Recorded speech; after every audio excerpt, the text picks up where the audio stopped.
Steenfott Aquatics. It's pretty nice.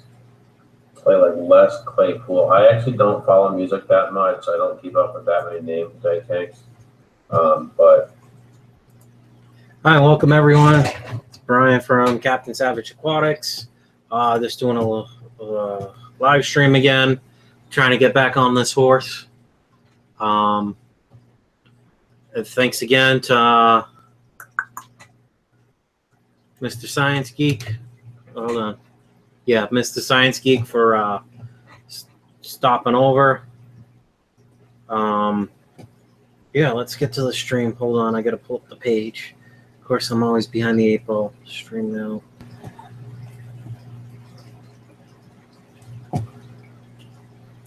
Go over to this one. Okay. P-car card.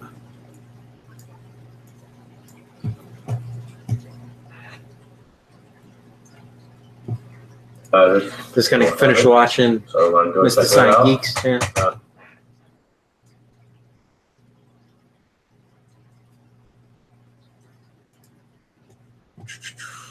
Appreciate it, MrScienceGeek, for you keeping it going while I was finishing up a few last things.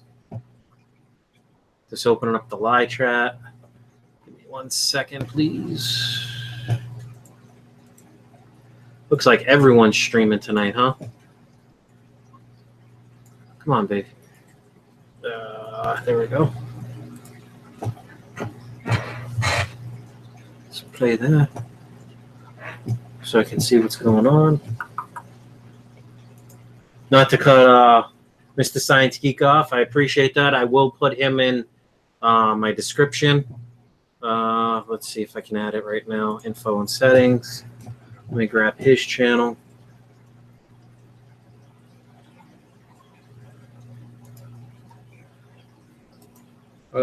Copy link address. He's all done. Cool. Yeah, I wasn't trying to cut him off. I still have the stream open. Let me add him. Special thanks. Put MrScienceGeek right at the top. Make sure I'm spelling science right. That's pretty bad when I have to look up. This is the nice thing is you can edit as you go. There's that link. Same chat. Beam me up, Scotty. Mr. Heartless getting noticed. Haha. What's up, Fishy Adventures? Welcome. Amy Smith, Tanks. DPK, Sergeant Tank. Thank you for stopping in. And hold on, let me go to the view and watch page because I really don't care about the other stuff, stats and stuff. DPK, Sergeant Tank. Oh, mute my stream real quick. There we go.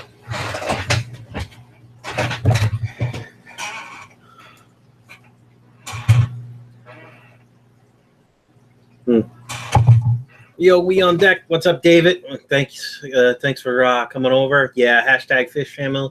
Bill and Kane, welcome. Are you up to 18? Thanks, everyone. Sorry if everything's bouncing around right now. I plan on bringing some people in. Make sure you check out MrScienceGeek's channel. Thanks again for hanging on while I just finished up my last few things. Just making sure if he hopped over here, he sees the thank you. Check out the other people that I put in here, like David's Betancourts Aquariums, Christian yraheta, Chaz's Fish Channel, Brackon, Aman's Aquarium, Stag, Priscila, Nick the Dick, and all that.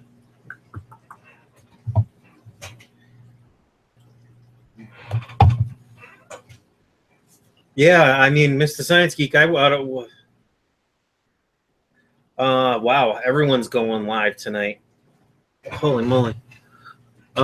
Which tank do you stare into the most right now? Actually, just about all of them, because I just finished up the water changes. I haven't checked the TDS on the 2 tanks over here. I did about a 20%-ish, maybe a little bit more water change to this Grow Fancy Guppy tank, and then I did probably about a 30% water change. All I did was a 5-gallon bucket. I literally filled it to the top.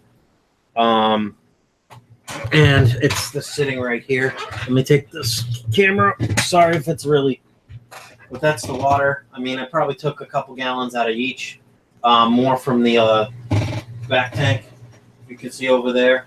I changed that one where the fry is. I took the most out of there and only probably took about 20% out of here.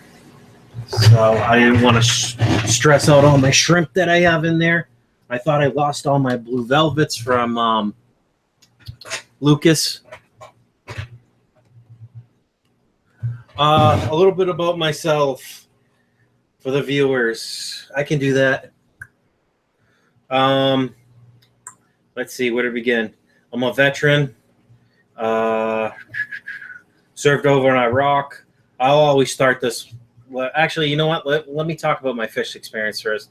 I started keeping fish probably when I was, I don't know, somewhere between 6 and 12. My parents got me my first fish tank. It was a 10-gallon. I'm not really sure what I had in it. It's up in the air because my memory's so bad these days. Did that. Lost interest because I was playing a lot of sports. You know how it is being a kid, a young kid. Got back into the hobby when I got back from the service, and I started going to school and stuff like that. So I was living with my parents.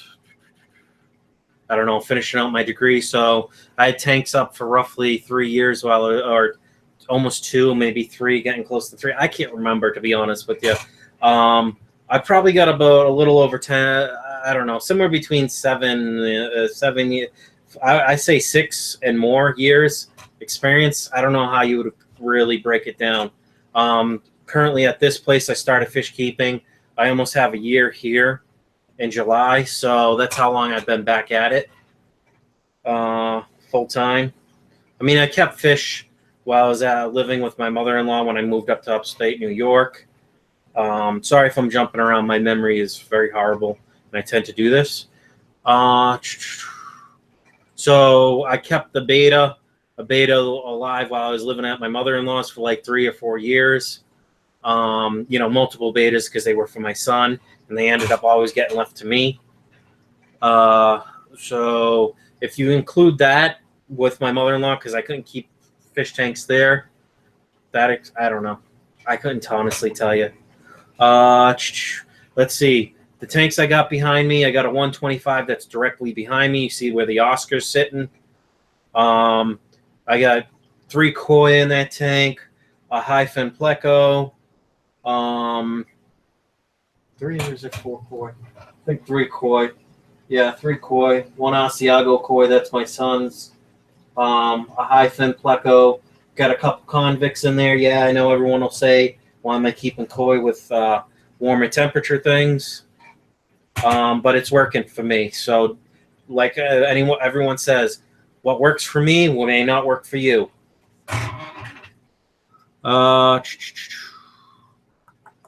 Just trying to think. Military service, I was served for 4 years. I did 1 tour over in Iraq. Some crazy stuff, almost blown up, shot at many times. Had RPGs shot at me, mortars, all kinds of fun stuff. So I am a disabled veteran. I'll talk more about that when I drink more Miller. As the stream goes on. So I have 3 10-gallon tanks in the bedroom. 1 male fancy guppy tank with a male beta. It is a crown tail male beta. I like it. It's pretty cool. Then the next tank to the right of that is all females with 3 pea puffers.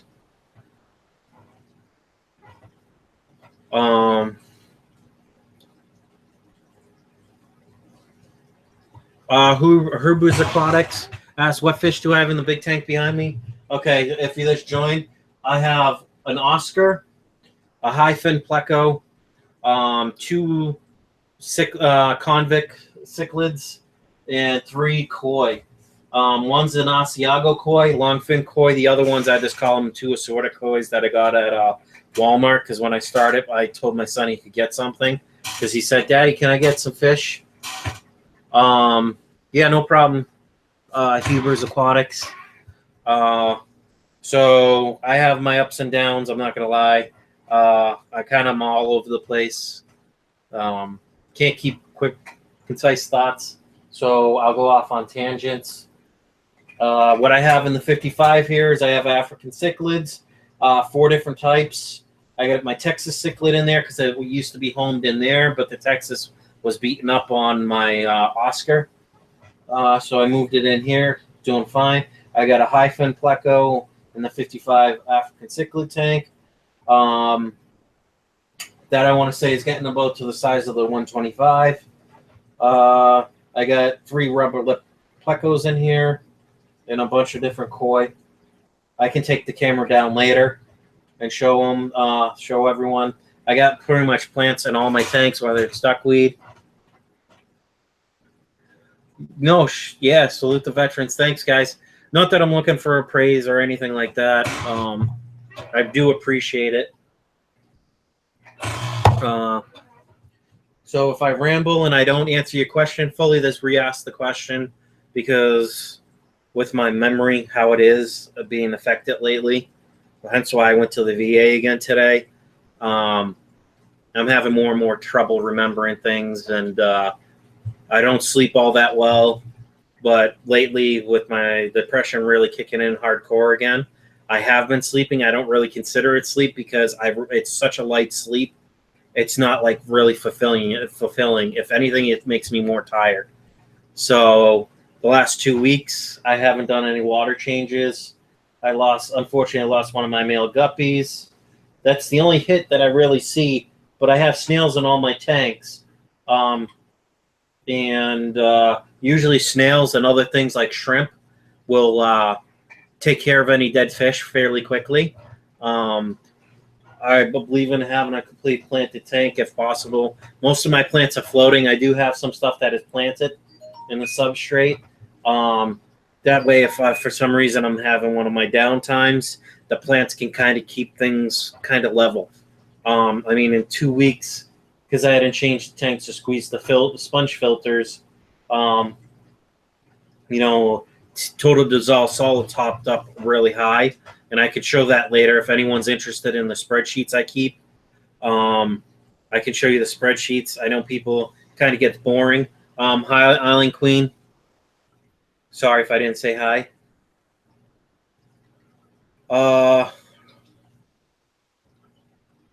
Trying to go live. What do I use? I use this Google Hangouts. You can go on Google Hangouts or in your live section on your stream. If you look along the left side, JW Aquariums, along the left side, like in your settings area, you'll see where it says live streaming with the analytics and stuff, and like the back end of YouTube is. Go in there and you can go right to events. I think it's the events tab. Hold on, give me a second. Let me open up another one real quick and I can tell you how to do it. Here, I'll show it on this screen so you can see how I do it. I'll share the screen. Give me one moment though. Share this screen. That's going to go crazy like that. Don't worry about that. So how you get there for JWs for going to live stream, which I don't mind helping you out. You go from here, you go to I just go through Video Manager just to get into the back end. Sorry about that for that bad screen. I go into the back end. Then you'll see the live streaming section. Click on that, which should open a new page. Sorry if it starts lagging out. Then you can go to events, and you can use Google Hangouts and create a new live event. You just click right here. Here, I'll show you, but I'm not going to actually start it. And then it'll be blank. You can click on Google Hangouts. I also use XSplit, which is like a paid version of OBS, to do stuff. So you do add all your tags, add your description in, click Hangouts, because with Hangouts you can add people into the stream to chat with you. I have to look up on XSplit because I've seen Chaz do it where he can have Google Hangouts open and XSplit or his OBS and all that. So that's that page. Now let me open this back up and stop sharing. Stop. So that's a quick down and dirty. If you want to send me, oh, I really couldn't see the comments. That's okay. It's in your back end. Look under the live streaming section. Click on your my videos and all that.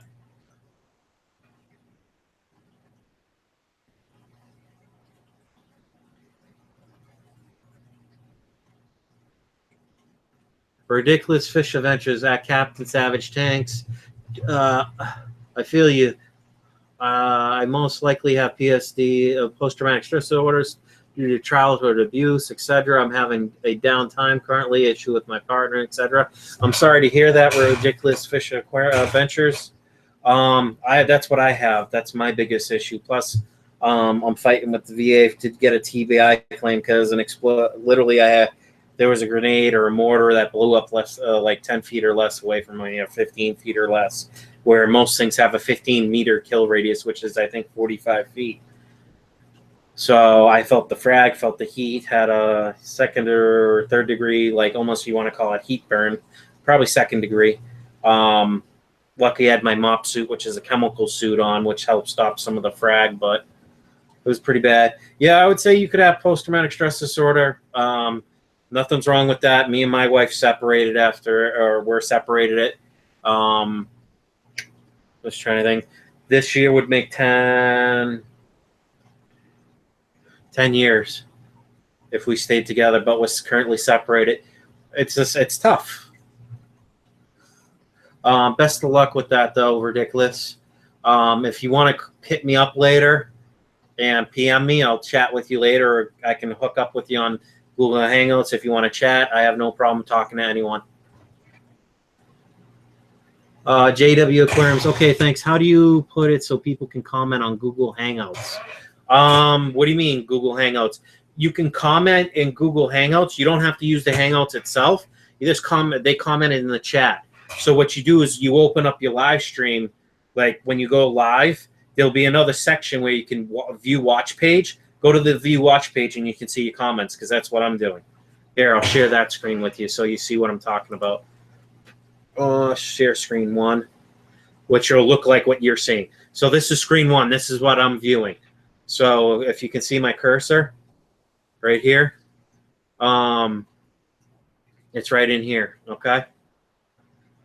So this is my what I'm viewing. I'm viewing the live, the secondary page. You know what I mean? Where you can view the stream itself. So let me stop sharing that and get back to it. All right, Huber's Aquatics, take it easy. Thank you for stopping in.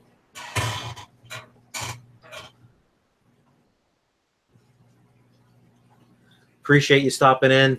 Dank says, I got all the ram caves already with the giant Mopani. You see that?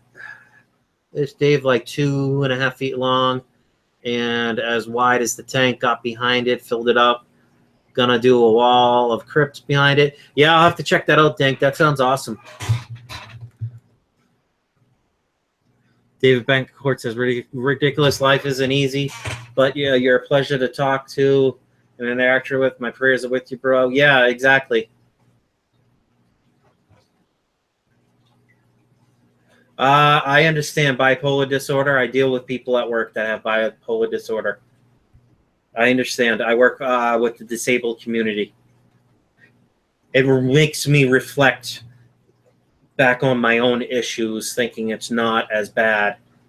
Because I work in a four-man house, or it's actually 3 men and a woman now, with varying ages. Almost everyone's independent, so they do something.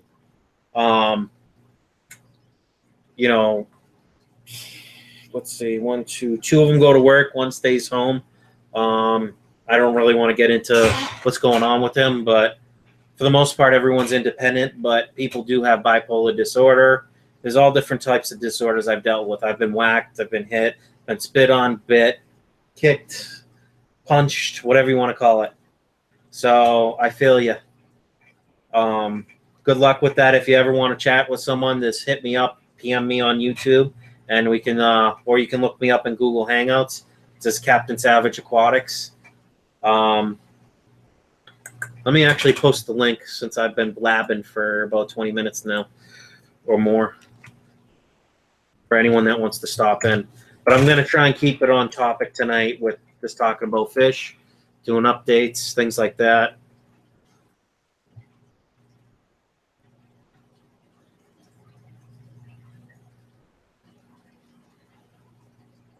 Thanks, brother. Means a lot. Yep. David, I do, man. See a couple of doctors. That's good. Always, I believe in seeing something. That's how you get borderline personality disorder. I just put it as, okay. I got you. I deal with people. I understand where you completely come from. I've been with them. What's up, Nick? How you doing, buddy?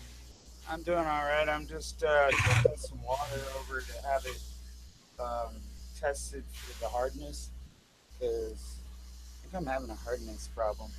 Because every time I check lately, cichlid tanks shouldn't be down to like 0 nitrite or nitrate. Yep. And I don't know if that's just because of you know how little cichlids there are in there. There's only like 5 of them. Yep. But yeah, it's probably due to that. I don't know. Mm-hmm. But I've dumbed down my numbers in each of my tanks. So like I said, there's only 5 or 6 fish in there. So you got a low bile load then, depending on the size of the fish. Yep. What's up, Fish Tropic? All right, I got a question. Hold on. Let me see. DPK, what other plants? Hey, I'm gonna Nick, I'm just gonna mute you if that's okay. Are you doing that? No problem.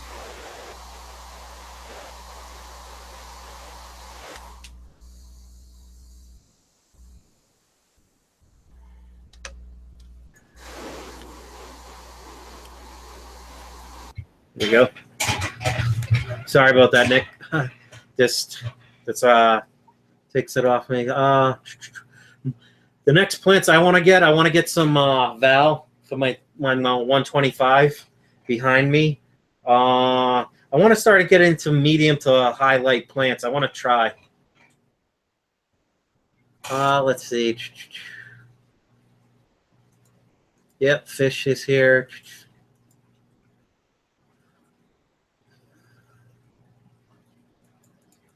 My Val are doing all right. Sorry about that. I just got a brand new microphone, so it's probably extremely loud.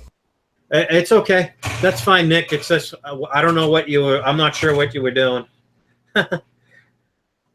Oh, is that your new mic? Awesome. Very cool.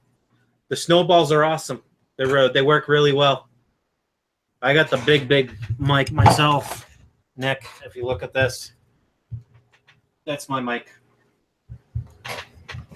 I like the blue ones. They're good quality mic. Now I just messed everything up. Sorry about that, everyone. I'm not sure. I want to just get into other plants. I got a lot of things floating right now in my tanks. Not sure if Jason wants to stop in, so let me grab the link again. Copy. See if Fish Tropic will join in, because I haven't talked to him in a while on this stuff. But if he just got home from work, he probably wants to eat. Today was a day off for me because I had to go to the VA up in Albany, Fish Tropic. So I ended up going to work thinking, because I forgot to get someone to replace me. So I'm done with my, yeah. Yep, reading your mind. Okay, cool. So what's going on here? I did a lot of water changes earlier, Fish Tropic.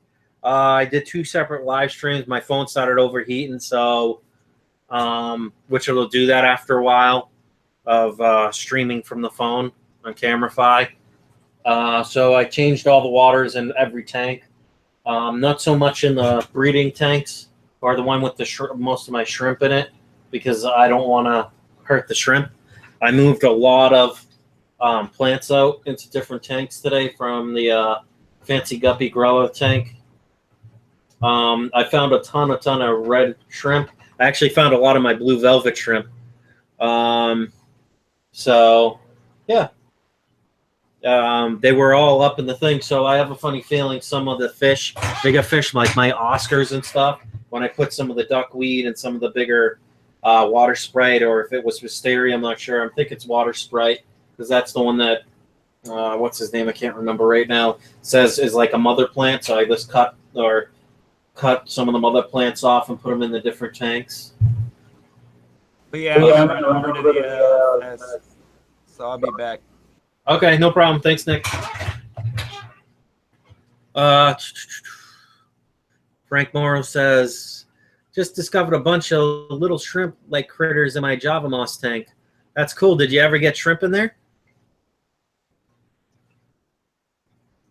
Hey, Nerdy Fish. Welcome, welcome. What's up, Everything Ohio? Welcome, welcome. David Betancourts Aquarium says, Carlos, I will this week after he does his last 2 tanks. He did the monster tank and the 40-gallon ghost knife tank. Cool. Let's see what all the comments I missed. Well, maybe it's shrimp. I'm not sure. You'd have to post pictures. Take some pictures if you can. Yeah, sorry, guys. For anyone that's coming in that hasn't seen me in a while, sorry about that. The last couple weeks have been really rough for me. I know I only did the one stream last week, and I said I was going to put out content. It's just been difficult. It's no excuses. I don't know what to say. What's up, Jack Smith? Welcome. So I wasn't even going to do water changes today, but I'm glad I did because my TDS and some of my tanks was over 1,000. So I got water changes to do the next few days in a row. Hey, welcome to the stream, Jeremy. How are you, buddy? Hey, what's going on, Brian? Not much, man. It's good to be back. That's all I know. Nice to see you back for sure. Yeah, I've done that. This is my 3rd stream today. It's funny when you have the day off because you have to go to the VA and stuff. Yeah. You know, I stopped by work. I was surprised when there was someone there. I'm like, what's everyone doing here? They're like, what are you doing here? It's your day off. Go home. I'm like, okay, peace. I walked right back out of work. It was on my way home anyways. So that's cool. Fish Tropic. Let's see. Let me check my list of tanks that were over 1,000 TDS. I had 4 out of my 8 tanks over 1,000 TDS. And a couple at the high 8 to 900s. Let's see. The 10-gallon in my bedroom, the male 10-gallon guppy tank was 1,100. The pea puffer tank actually wasn't too bad. That was 568. My tote with that I'm growing my Oscars out in, 2 little guys that have like doubled in size. Like I said in the earlier stream, was at 898, but that's way down because I did a 98% water change to that. They can handle it. The 125 was at 1210 TDS, but it's because I've been squeezing out all my sponge filters in there and to see how well the pinky floss works. It works well. So yeah, cool. So what's been up with you, Sergeant? I know I haven't been able to. I've stopped in on a couple live streams, but only for a few minutes here and there. Not sure about the latest, but we're doing the 5-gallon canister filter build off. Cool. So I have all the details in the video that I think I just uploaded yesterday. And then it's titled pretty much build off. It's in the title. The other thing is for the winner of the next breeding series I'm going to be doing is actually going to be both the German blue ram, Microgeophagus, and the blue dream shrimp I should be getting in tomorrow, and then the Durham blue ram should be coming in sometime next week. Oh, that's awesome. Sounds like fun. Yeah, I'll do a full in-depth tutorial on both of them. I mean, the Neocaridina are pretty self-explanatory because they're so popular now in the hobby, but it'll be cool to see the Microgeophagus come back because I used to breed a lot of those quite a few years back. But yeah, so that's a whole different ball game right there. Right. No, on this, honestly, with the Neocardina I have, that's right. Don't mind me, I can't pronounce stuff. I got the red cherry shrimp in there. I thought I got the fire red ones. I didn't. I guess, I don't know. I had so many bids going on Aqua Bid. Wasn't sure. It was just the surprise. So I got 25 cherry red shrimp in my 10-gallon grow-out tank for the guppies with a bunch of snails and all that stuff. And I actually found a lot of my blue velvet shrimp that I couldn't find because I started cutting all the, I want to say it was water sprite, the mother plant. I can't remember what channel he says it's. You know how this water sprite, if you let it float, it'll grow out, I think, and take over your water surface. I don't know if you're familiar with water sprite. Oh, yeah, I have water sprite. You're not talking about duckweed, right? No. I have duckweed in there too. But no, I took about, I want to say 10 scoops out of the, the 4-inch or 5-inch, what do you want to call it, nets. 8 scoops of that, and they were half full each time. Yeah, the water sprite grows like a weed. Yeah, I mean, hold on. Let me see if I can't grab this one and show it to you, Jeremy, without breaking it. It's so frail. Is this water sprite? It's hard to tell on my end. I'll see it in just a second on my TV screen because I'm like 30 seconds behind you. Yeah, I'm holding it up. Well, check Google Hangouts, man. Do you have Google Hangouts open? I don't. You don't have it open? Okay. But here, put it up. No, I've seen it on my TV screen, so yeah. I'm pretty sure that's water sprite. I can't remember. Yeah, it looks like it. Yeah. So, I don't know. I took 3 big clumps of that out of my 10-gallon. It was like, no joke. If you look at I'm trying to think. See the 125 behind me, right? Think of that. Yeah. 50 shades darker. Like it was dark.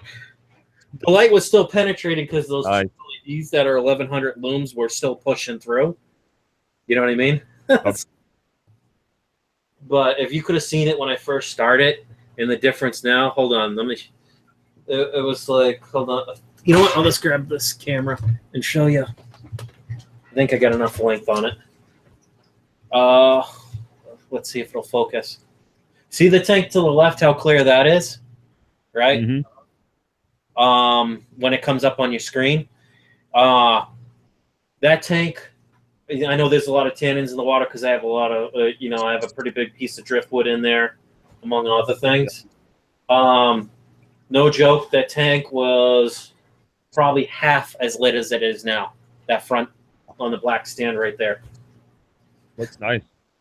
Yeah, it's a lot clearer. I mean, I know I can't really get way in there because this cord's only like 6 feet long for my camera. So, I don't know. I did a lot of work today. It was a pain in the ass, but it was worth it. You know how it goes. You have more tanks than I do. I lost track. I don't even know what I think I'm like 30 running or something. Yeah, there you go. Mr. Science Geek is correcting me. Half is lit. Yep. Yeah, I mean, I just did water changes to both those tanks, Science Geek. So, obviously less the shrimp tank. But like I said, I think earlier in this, I've done them. I know it's not good for shrimp because they like this real stable, flat water. This with the sponge filter, not too much circulation. But I had a 20 long where I was initially doing my for-profit when I was living with my parents, going to college and all that, where I had shrimp in there and everything like that, like hundreds of them. And it didn't matter. I was doing over 50, 60% water changes every week.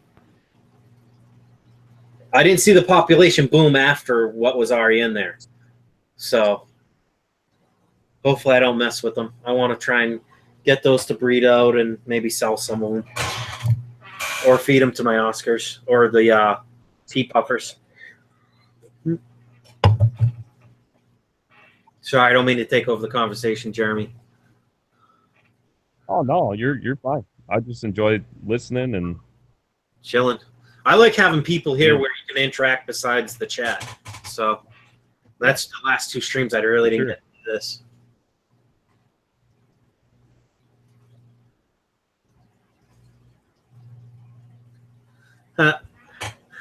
Mr. Science Geek says, I was quoting on you as you on something my students would go crazy for if they heard you say. Half as lit. They love the term lit for some reason. Probably because they're thinking about pot. But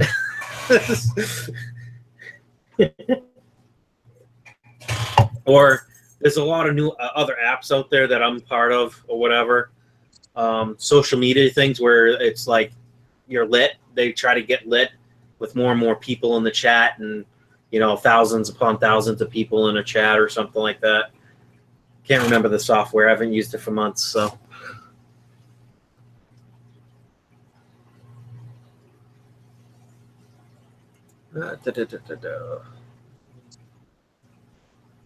DPK is I know my wife wants to get 3 more 55s and 2 120s and 5 10-gallons. Holy moly, that's a lot of tanks. that's a good wife right there, Carlos. Yeah, no kidding, man. Holy crap. If I even get another 18-gallon tote, I think my wife will hang me. Well, this is where it's nice because I'm on my own now. So it's really, it depends on how long my funds hold out is really what it comes down to. So David Betancourt says, Carlos, I got 3 10s in my storage. Yeah, you can send those 10s up my way, David. I'll take them. Shouldn't cost you too much FedExing them or UPSing them to me, right?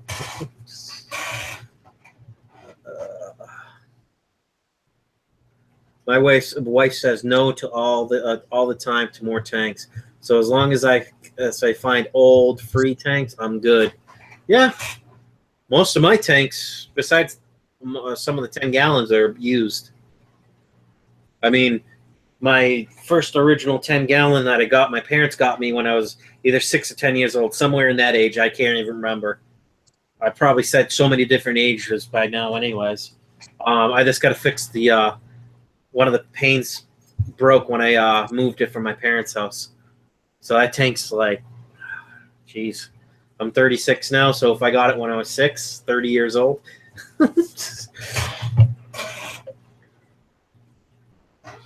You have any tanks like that, Jeremy? I'm trying to think. The most interesting tank that I obtained was quite a few years back. I was off from Craigslist. This shop that was closing down. This guy was taking over all the equipment. A lot of it was saltwater at that time, and he was primarily freshwater and dealt with reptiles. And long story short, about 45 minutes from my place, and I offered him, I set him out once I got there, because I used to do a lot of Craigslist business. You flip a lot of stuff and sell it on there, and so I drove over there. I liked what I seen, and the 4 that I show often in my videos, I used to have 4 more above it, and those are like a cube style. They're basically like 15. I figured it out before. I think it's like they're right around actually 17 gallons a piece, and they already had they were already drilled and everything. So all I had to do was just the plumbing, and so, which made it convenient. I think I ended up giving the guy like $60, and he threw in a bunch of other stuff with it too, which is like nothing, because the glass alone was worth more than that, you know. So the other one pretty much have just been take that back. Cover I got off from Craigslist, and then all my other tanks are pretty much new from, like the $1 per gallon. That's cool. Very cool. Mr. Science Geek says, I'm working on stacking my driveway with 5-gallon buckets with a gravid female guppy in each for her to drop fry in and rotate the male around to ensure she stays pregnant. That's cool. That's an interesting experiment. Well, not an experiment, but that's pretty cool. David says he needs another 125, a 120, and in his 900-gallon tank and 2 more 75s. I'll be gravy. Yeah, that'd be nice, brother. I could do with all those. I just don't have the space. I'd probably fit another 125 in here if I was to shorten that stand, stack them, one to top the other.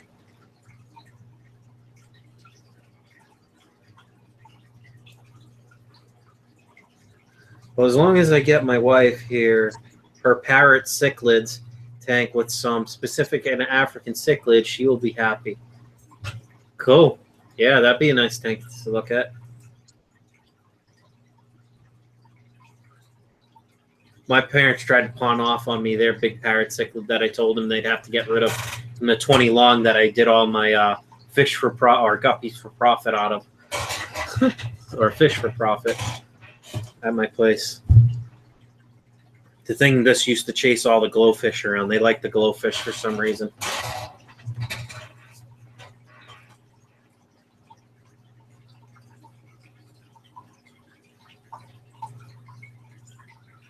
Such a nice thought, a fish Tropic. Every time a bell ring, an angel gets its wings. Every time a guppy jumps out, someone gives away a 10-gallon. That's cool. Now, I just want to make sure I'm not. I always get scared when I hear that water going pretty quick. Jeremy, you probably didn't see it earlier, or if you were there, no joke, my first stream where I was draining the tote, this 18-gallon tote, I had the 5-gallon pail there, right? And a couple of the other tanks. I overflowed it 3 times in a row. It's like I got busy. You call the Lucas. Huh? So you call the Lucas. Yeah. It's like, oh, I'll just throw a towel on that, suck it up, and then I did it again and again, and it's like, damn it. I was in and out, but yeah, I missed that part. That's funny. It's not funny, but no, I mean, but that was probably over a 15 or 20-minute time frame. Yeah. I don't know. Everyone knows I have my side tangents, and before I know, I have my short-term memory sucks, so I almost need like a little clicker or something where I can just program in something real quick where this, you know what I mean? Set a button, like a reminder, and be like, what the hell is that beeping for? Oh, shit. Yeah, this. Yeah. I have water alarms on all my my overflows, like my sumps that pump not like a sump reservoir, like it's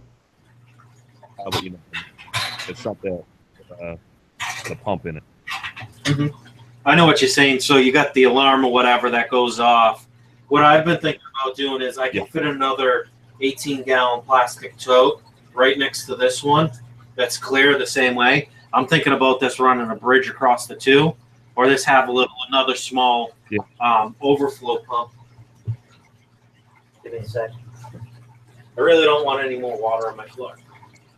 I'm just trying to customize. What it is I only have a 3/4-inch return line going from my sump up, and my overflows are 1 inch. So I just put a ball valve on and try and tweak it to where it needs to be. Oh, let's see. Well, sorry, were you saying something? I didn't mean to cut you off if you were. No. Let's see. DPK says, but my dream build of the tank is a square 500-gallon plywood planted tank. That's cool. Honestly, if I was to build a big tank like that, I'd probably go plywood. Just because those things, I can't afford a 500-gallon tank outright. I mean, what are you just playing for the one piece of plexi, or you know what I mean?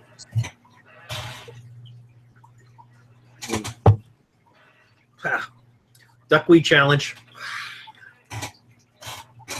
Joking. No, I'm still getting duckweed off my hands and stuff, because if I go in my fish tanks, I don't wash my hands until I know I'm done messing with them, because I don't want to introduce soap into the systems.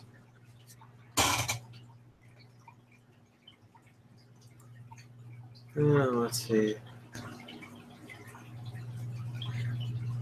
But if it was up to me, I get a house with a pool to put fish in it. $2 of these. Mr. Science Geek says, luckily my mom has horses. She has 5 gallons buckets all the time for free. That's the thing, is up here in upstate, there's a lot of farms and stuff around. So there's always people selling the Rubbermaid cattle things. What the fuck are they called? Excuse my language, but what are they called? You know, the Rubbermaid big stock tanks. You know, they have 25, 50 gallons, 100-gallon stock tanks everywhere. So I got to go check out later this week if I have some time, maybe on Friday. I want to say there's a 50 or 100-gallon stock tank that's just on the side of the road that's just free. It's probably already gone. Let's see.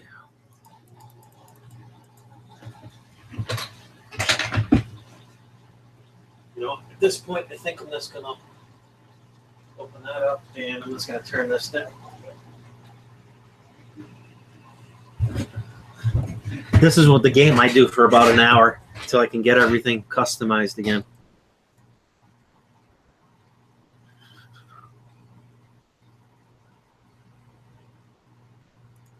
Just checking the chat, seeing if there's any questions. The Nerdy Fishers, I'd love to get a tractor supply of stock tanks. Yeah, I have a tractor supply that's only about 10 minutes away from me. And for the 300-gallon stock tank, I want to say it's like $200, $225. I can't remember exactly. Might be actually $199.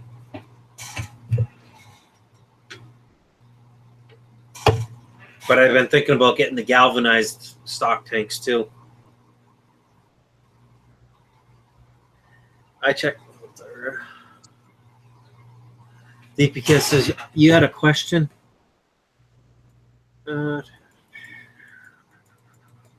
was your question, DPK?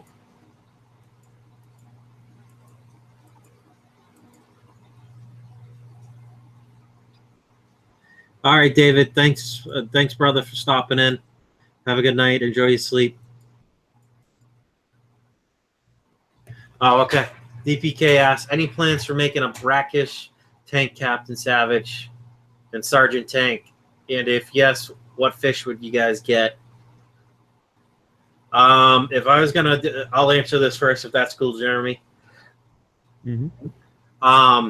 If I was gonna do a brackish tank, I would get my Diamondback terrapins back, and then I'm not sure what fish I would keep in there, but I actually kept some. What do they call? I kept gouramis in there. I know gouramis are pretty much freshwater fish, but I slowly changed the water to brackish to acclimatize, and I kept. I want to say there were pearl gouramis in there. There were blue gouramis. I can't remember the name. I want to say pearl gouramis, and they stayed in there perfectly fine. I just put it just high enough where I could get rid of any skin issues the turtles were having. Because, I mean, I was doing water changes 4, 5, 6, 8 times a week on the turtle tank. So it got to the point that I had enough and I switched to brackish. And then it cut me down to about 3 water changes a week on that tank. So how about you, Jeremy? Any thoughts on brackish tanks? I wouldn't do brackish. If I was going to go that route, I would do full-on saltwater. And then from that point, which I already have a nano saltwater tank right now, I just don't talk too much about it. But always be geared more towards the freshwater aspect. But down the road, I want a large shark tank. I don't know what exactly that's going to be. I definitely like a lot of the inverts or the tangs. There's just so many different variations with saltwater. Just, you know, but yeah, no plans at all for brackish.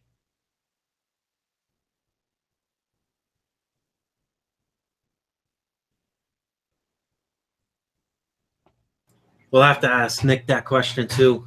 I've been thinking about doing salt. I don't know. I don't want to invest that type of money right now. If I'm gonna get anything that's new and expensive, it's gonna be turtles. That's all I know. Any big expensive purchases, because no joke, turtles, the ones I want, domestic bred could cost $50 a piece. So that's about my cap on things. I know I can get fish, saltwater fish for around that price, but I don't want to spend the additional money for the protein skimmers and all that, even though you can do DIY skimmers and stuff like that. And let me know when you're interested in turtles, because we have once a month. They come locally. It's kind of like a swap meet, and it's all reptile related, and that's where I got a couple of my turtles. And they are on the smaller size, but I know that they have different variations of the terrapin. I did hear you say that you want the diamondback terrapin. I can't recall when we got ours if they had those specific ones, but they're a pretty reputable breeder. Well, diamondback. Sorry, I don't mean to cut you off. Diamondback terrapin is like the genus species. You get what I'm saying? Like the 30,000-foot view, and then you got like the Texas one, which has like white skin. You got the different coasts because they're the only, as far as I understand, the only brackish water turtle which can go from fresh to salt. Gotcha. So, because I kept one for a while, I did a lot of research. It's been quite a few years since I looked at them. So if I'm talking out my ass, excuse me, but as far as I remember, they're the only one that can do both freshwater and saltwater, and they have no problem. They have that, whatever it is, the gland or whatever that can convert saltwater into freshwater. It's almost like desalinization, so they can drink salt water. You know what I mean? They have that. I don't know what you want to call it. I just call it desalinization. Closest way to put it into perspective. Sorry, I didn't mean to cut you off. What else were you going to say, Jeremy? I was just going to throw it out there because they're pretty reasonable. But yeah, you're talking about something a little bit different from what I'm imagining. So. Yeah, well, they got the common ones, which was the ones I mostly kept because I couldn't afford the ornate ones because they got the ornate ones where it's all whatever. Mine were more the darker skinned ones, which were the more the northern diamondback terrapins, which I thought any turtles are cool. I just don't want things that are going to grow to like be like a red ear slider where their male will grow, what, 14, 16 inches in shell length. That's a huge tank. Yeah, What's that? I can show you my turtles real quick if you want me to. Sure, do it. I'm sure people here would be interested. Yeah, I don't mind doing that.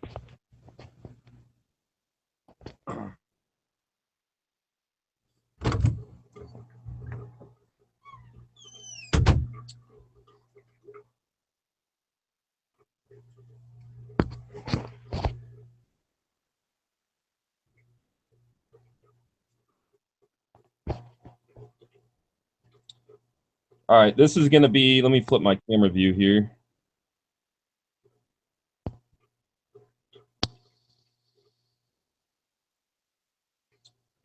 All right, this is one of the ones that we had taken in.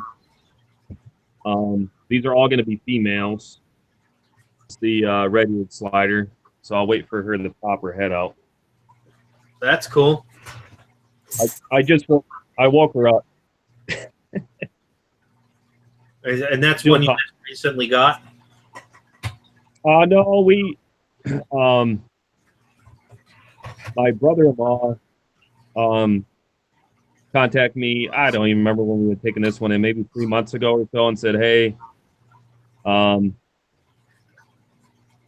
you know, they had somebody that couldn't handle it anymore and didn't have the means to keep up with it. Would you want it?" And I said, "Sure. I don't mind helping people out." So I ended up taking this little guy in, little girl.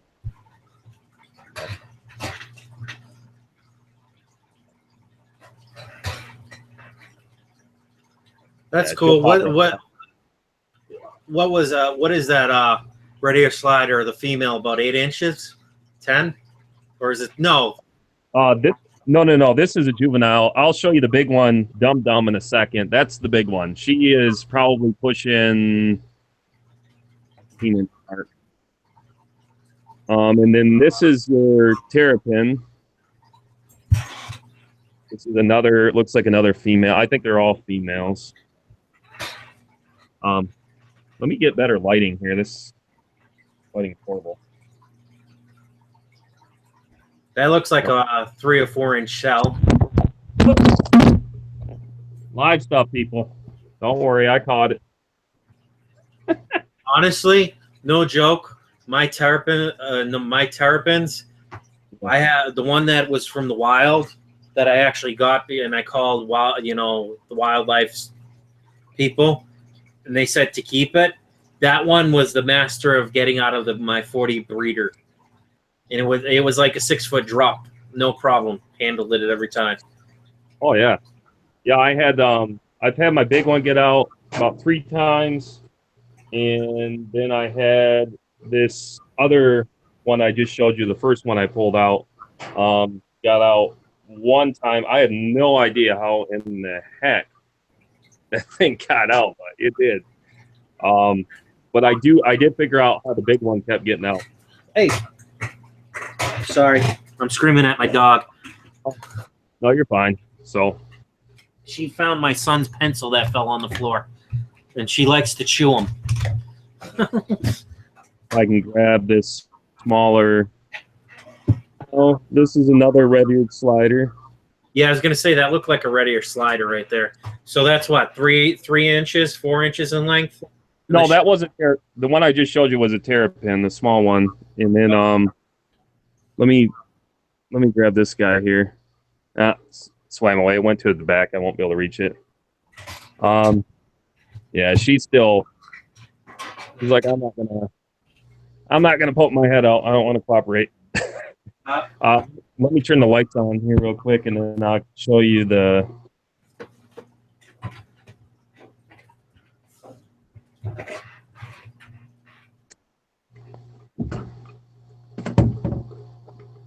I can get him to come out as soon as I put some food in.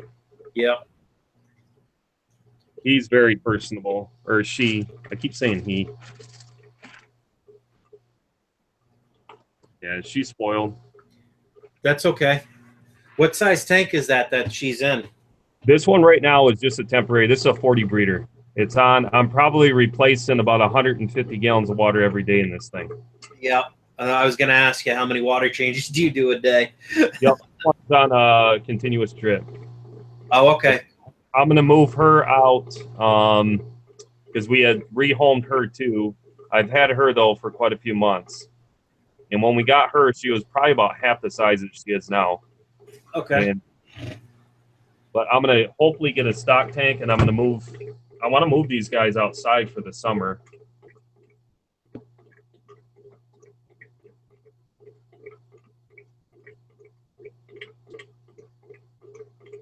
Yeah, sorry, you guys. You're going to have to listen to that gargling.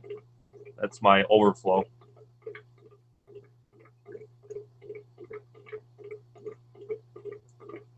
She was in one of my first videos that I put up on the channel. I had a GoPro cam strapped to her shell. That's cool. Honestly, turtles are cool. They're a pain to keep because the amount of water you have to change. Because the water to foul is like nothing. Exactly. And I had like the turtle before, you know, I got a 125, which was 18 inches wide or whatever you want to call it. You know, just like the 125 behind me. It was, I think, a tall one though. And I resealed that because the one turtle, which I believe Diamondback Terrapin, she was probably, I want to say it was a she. She was already like 6 or 8 inches in length and shell. So Okay. for a 40 breeder, that's a lot, you know? Oh, sure. And then I had 2, I want to say they were males because their tails were really long. That's how you can sex the difference between them. That I got from a very reputable breeder, domestically bred. You know, that's actually doesn't even keep sell turtles anymore. If he does, it's to people local to him. I want to say something Hellman. I can't remember. I'd have to look it up. But really cool. I mean, I had 3 turtles in that tank, so you can imagine how quickly the water fouled.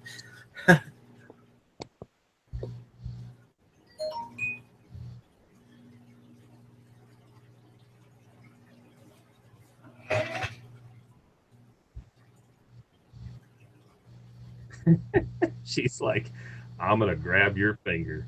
Yep. It's like this is the first time that she's been out. She's out all the time. I let her play around. If I had once we moved, I don't know if you ever watch Brian Barszak, his channel or not, but with his tortoise. Yep. That fish bar and just let it roam around. Mm-hmm. As long as your place is clean, I mean, it looks like you got concrete floors there, so. Oh yeah, no, I would be afraid of her going down, getting into something. That's why. Yeah. So, what do you have kids? What does your wife think about the kids touching the turtles? They don't really pay too much. When we first got her, they did, but now they don't really care too much. They'll hear them. They grew up around it. I mean, Joel's gonna be 13 this year, so I'm pretty much used to growing up ever since they were in diapers. So I mean, they don't. I don't. I mean, as far as them touching, we don't care at all. We got so many pets. As long as they just wash their hands and stuff before and after.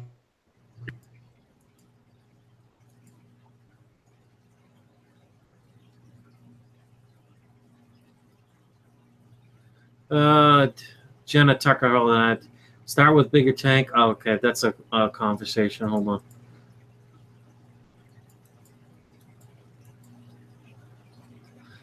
Mr. Science Geek asked, what is everyone's thought on African clawed frogs?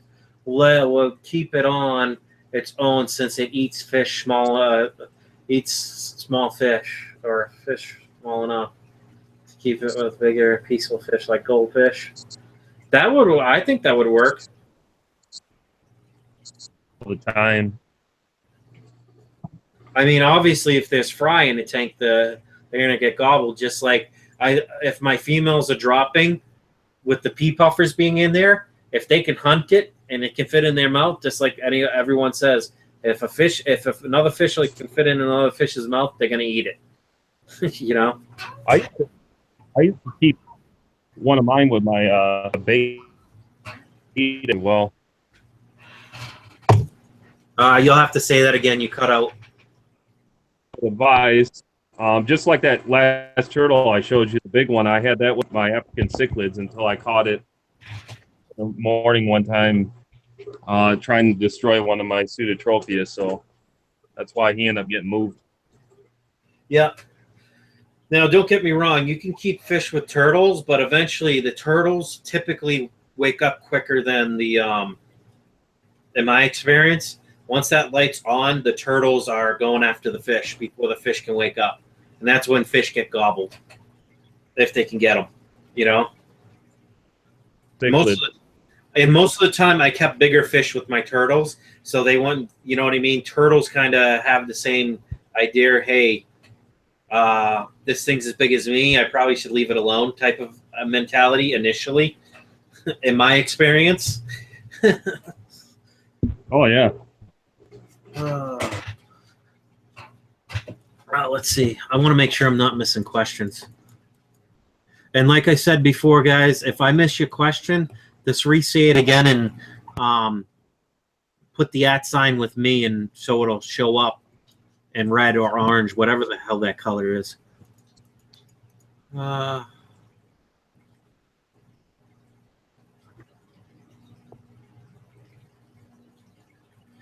just reading for questions right now. Yeah, like DPK said, hit that like button, everyone, and share. Let's let the viewer ratings up. Here's the open subject and sharing knowledge of methods. See, that's what I want to get back into. Is I've always loved turtles. That's my thing. But my mother-in-law and my wife are like totally against it. So, oh, well, you know, salmonella, blah, blah, blah.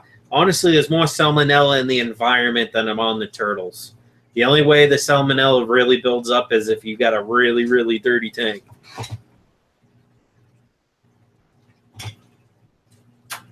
What are you doing?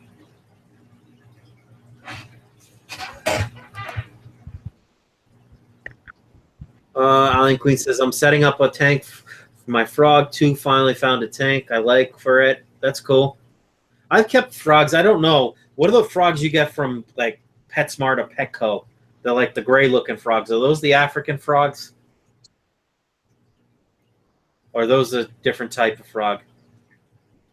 Have a little bit different coloration. I've seen them kind of grayish, brownish, seen almost a little bit so dark they look like they're almost black. And what type of frogs are though? I didn't catch that because I saw your mouth moving on Hangouts, but nothing was coming out. Can you hear me okay now? Yeah. Yeah, you're probably talking about the African clawed frogs. Those are probably the most common. Yeah. They're like only like $2-3 a piece. They're pretty inexpensive. Cool.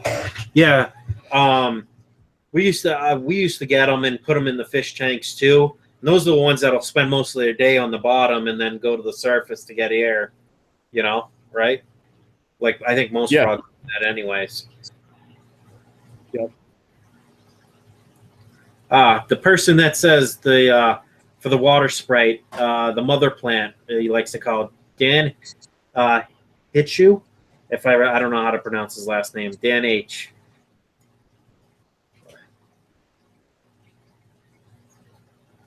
I think JW wants to join the Hangouts. Sure, I'll let another person in. It's no big deal. Nick took off, so we haven't heard from him for a while. So, yep, just posted the link, DPK.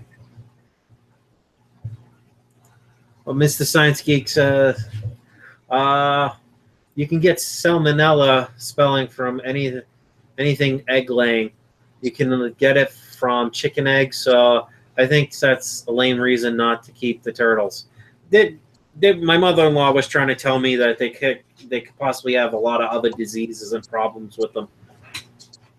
Everything and anything, even fish you keep, could have many different diseases, you know? Fish Tropic always says, hey, take your water and put it under a microscope and you'd be surprised the amount of things that are in the water.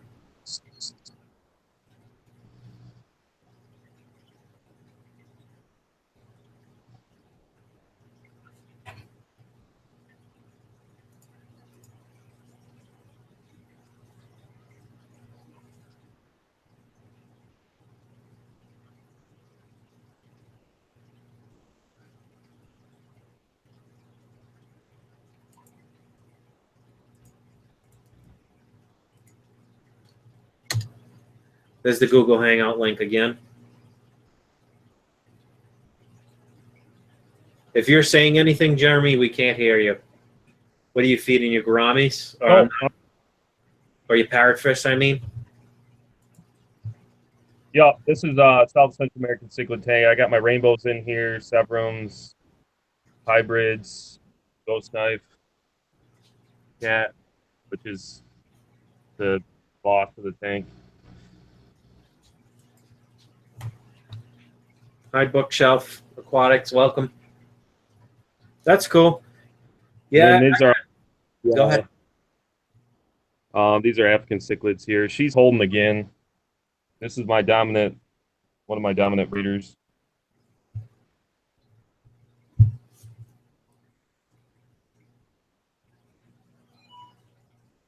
Very cool. And the yellow lab grow outs. As you can see, I don't care. We don't have enough people over, so I used to do a lot more with aquascaping and hardscape. I let the algae just go crazy. Yep. Although, what are those all yellow labs for Africans back there that you? Yep, these are all the Labidochromis grow outs. That's their what Latin name for the yellow labs? Yeah, that's just the common name is the elect.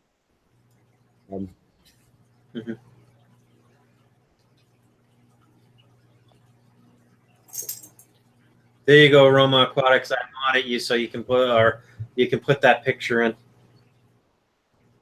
That's cool, Jeremy. I always like looking at the yellow labs. What's that? A 55 gallon? These are 90s. These are 290s, and then this is a 60-gallon Marine. Oh, okay. That's and then cool. I'll do more in depth, but this is like the guts of it all back here in the corner. Mm-hmm. Hidden away.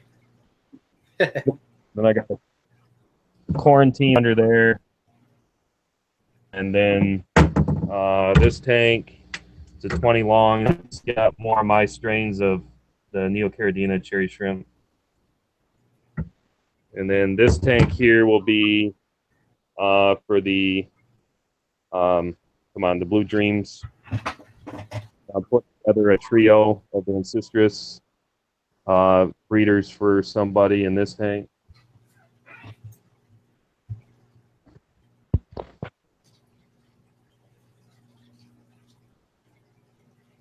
Very cool. Honestly, I'm thinking about switching my 125 over and getting rid of my sump. Yeah, I went all individual. I used to have a big custom built sump system I had. And then when I lost all those Neocaridina back after the aquatic experience, then I put everything on. I literally tore down those 290s you see. I tore down both of those. I do a full bleach. I bleach dipped a lot of my plants, which I would never advise of, but that was the last resort because I had the Elobiopsidae and all my Neocaridina. So, yeah, it was unfortunate, but that was by far the worst loss I ever had. We've all had losses. I mean, I've been doing it for so many years now, but yeah, it was one thing after the next. It was all those. And then right after I lost all those, I lost almost 1,000 of my Ancistrus.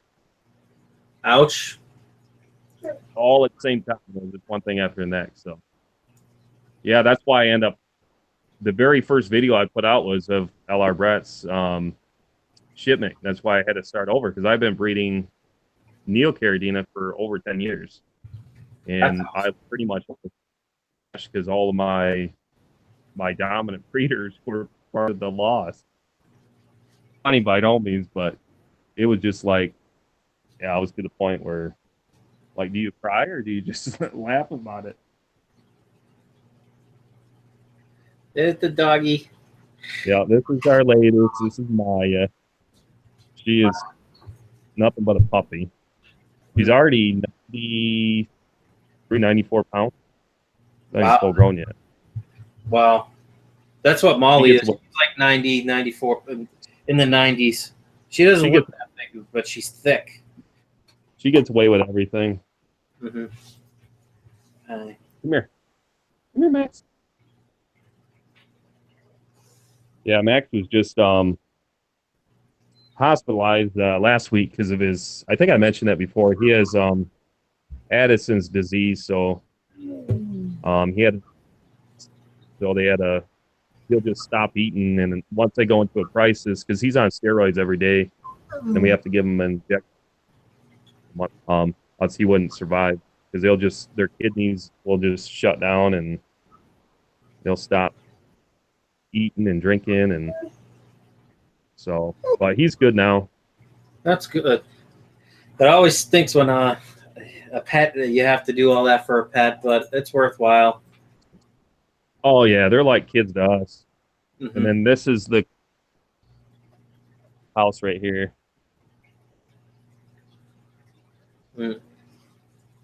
That's awesome.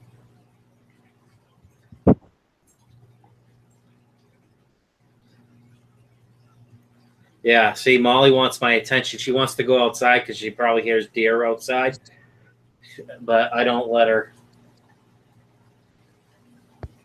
If she's really got to go, I know. You know how you can tell the difference in the lines? Oh yeah. Let's see. Sorry, I talk to myself sometimes. Roma's saying, did the link work? Yes, it did work, Roma. Pretty cool looking tank.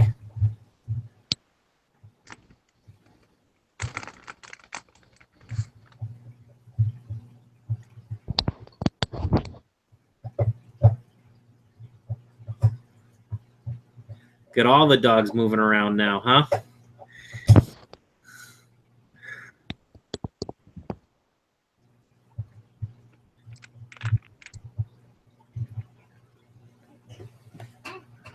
What's up, dead boy?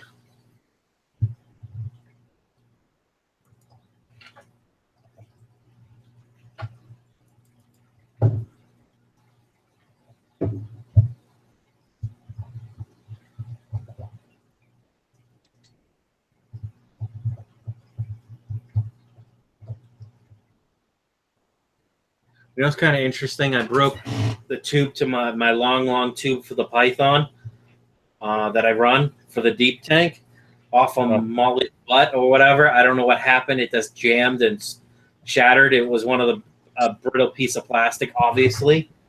And I don't know where the piece went. I couldn't find it anywhere. So it must have dropped into one of my buckets or something. All I hear is, I'm like, what the heck was that? I don't know. I didn't find it in any fish tanks, so that's a good news.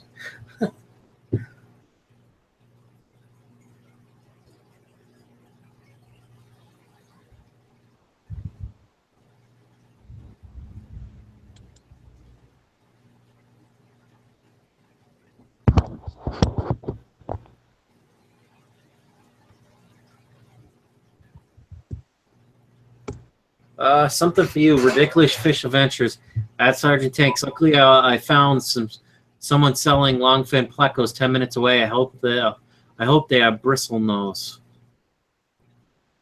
Huh. Nice. Bristle? Yeah.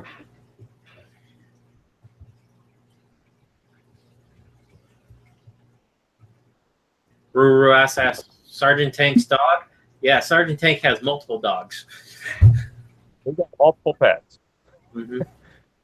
We pretty much run out of our house. We just rescued another dog earlier, but we found the owners to it. So I don't know. Everything just seems to gravitate towards our house.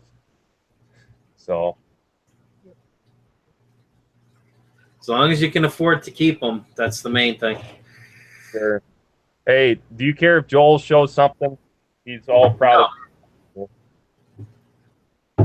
That's his. Is that Zelda, Joel? I can't draw a stick figure. That's cool. Awesome. Oh, great work. Love you, Joel.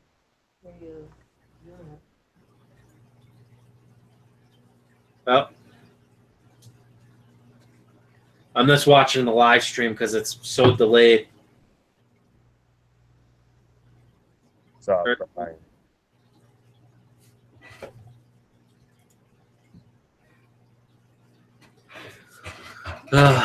I'll have to show some of my son's works of art. Ridiculous Fish Adventure said, Captain, my new tiny bristlenose died yesterday. It wouldn't eat. Really? I found out what was wrong. My hardness was high. I need to do a water change. Yep. You found out what was wrong, Nick. That's the main thing.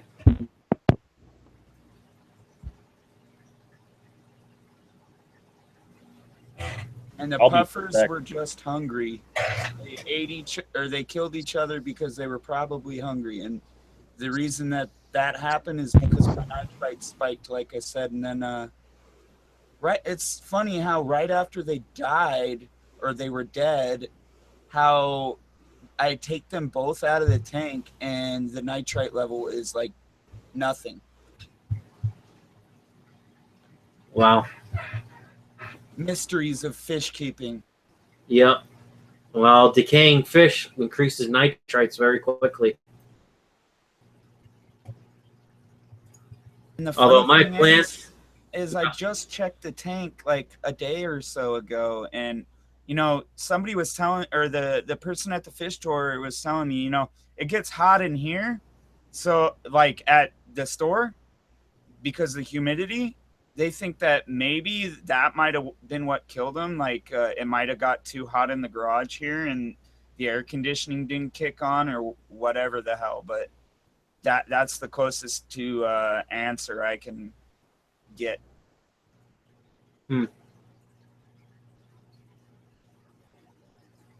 That's interesting. Ridiculous Fish Adventures asks, do mystery snails need a heater? In my experience, No. I suck up a bunch of them when I do gravel vac all the time because they're just in the way. I don't care. The small ones, they go into a 5-gallon bucket, and I'll let the 5-gallon bucket chill out for a few days before I dump it, because then I'll scoop all the snails out. And if any shrimp made it in there, I'll scoop them out, or any fry, because I found fry a week later in the 5-gallon bucket that has no water movement. But there's duckweed in there, so I'm sure the duckweed's keeping all the ammonia, nitrates, all that stuff down to a tolerable level for a week. What do you think, Jeremy or Nick? Do you think mystery snails need a heater?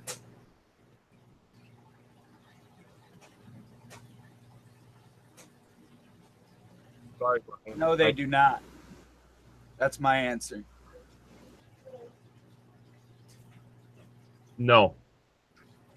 I think as long as you keep them room temperature and you don't have like a wild flux where it gets probably below the 50s, you'll be fine. Snails are, as far as I've seen, snails are very, very hardy.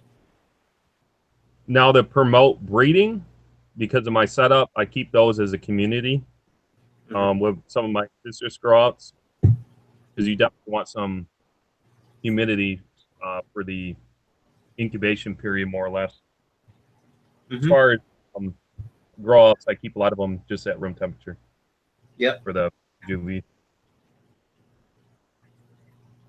What are your feelings on hornwort? Because I'm about to put some in the 10-gallon. Yeah, check out Roma Aquatics video when you guys have a chance. Just made this for you all. And left Diesel because I bought the tank from him. So it's a quick 1-minute video of my frog tank. That's cool. Yeah, that's cool.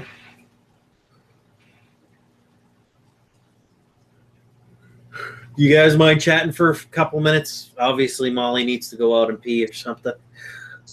No, that's fine. If that's cool with you, I don't mean to drop out. You know how it is. It's nice to be in a Google Hangout where you can just drop out for like 5 minutes or something. You know? Not literally drop out, just mute and go away. No, that's cool.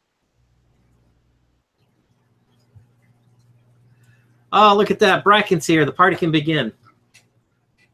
Oh, boy. I'm putting snails in the 10-gallon. All right, I'll be back in a few.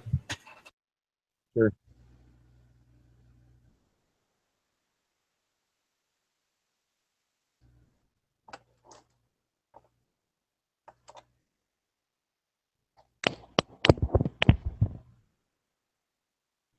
I actually have a question. Is there a need to like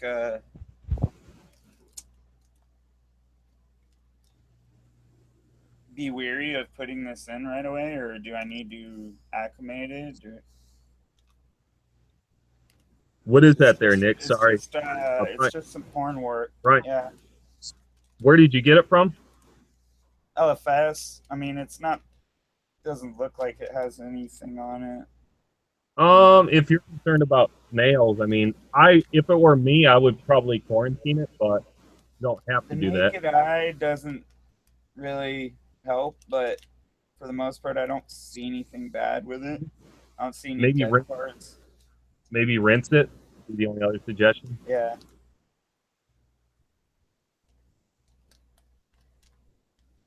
I'm just curious, do you have to acclimate stuff like this, or do you just plop it in? I have before. I mean, I floated my plant. It just depends on how they come in. I wouldn't be too concerned about it.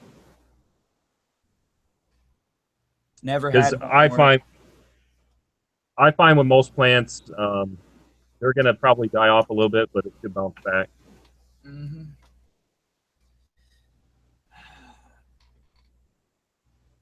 I can't wait till I can put all these wires and everything down behind this board here. I'm gonna end up cleaning that 30-gallon this weekend and doing something horrific and probably changing the 20-gallon out for the 30, because these guys are just getting a little overcrowded, I'd say. They're getting big.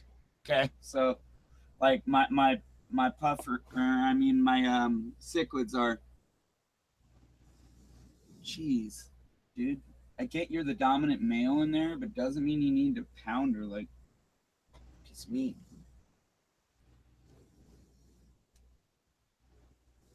The nerdy fish that reveals himself. Wait, what? I said the nerdy fish that finally Jeremy reveals himself. I don't know if the nerdy fish is in the live from Chaz the other day, but let's just say I got deleted. Oh, okay. You're reading the chat. I was like, oh, okay.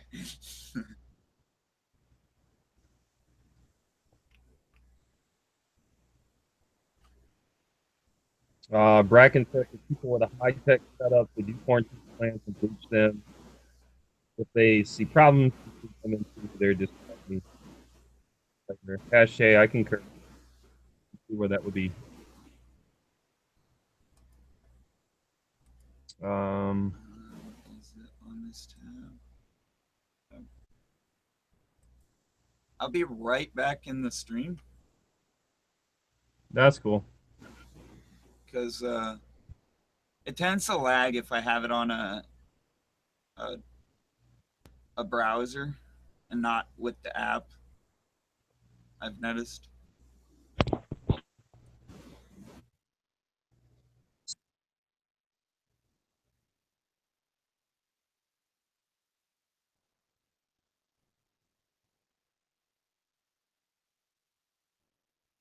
Yeah, Carlos, I haven't seen the update. I did talk with Lucas earlier because I seen that sent out to everybody, so I chimed in at the last minute, but I didn't see his update that he just did.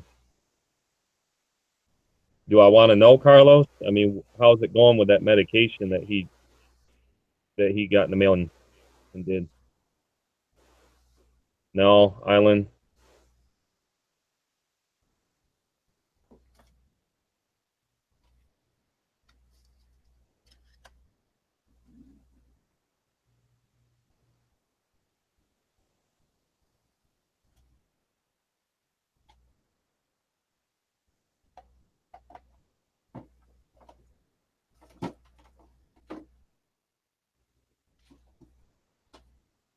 Okay, Island. Yeah, I called him earlier. Talked to him for a few minutes because, like I said, I only caught the tail end of it, but I wanted to offer some moral support. Okay, I'm back, guys. All right, bro. Back in the house.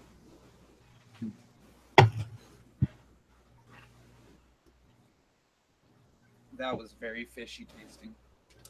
Had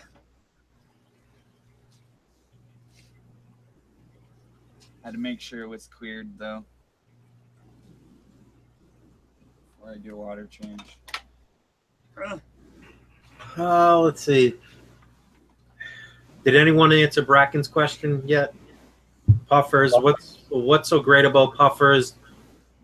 They need meaty foods. Which can be expensive? That's the one thing that's stopping me from getting a dragon puffer.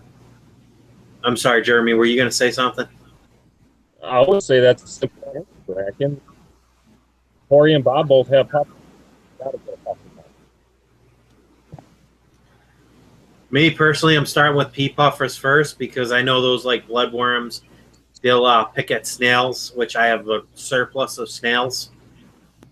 Mostly small ones because the bigger ones they kind of leave alone. Trying to think.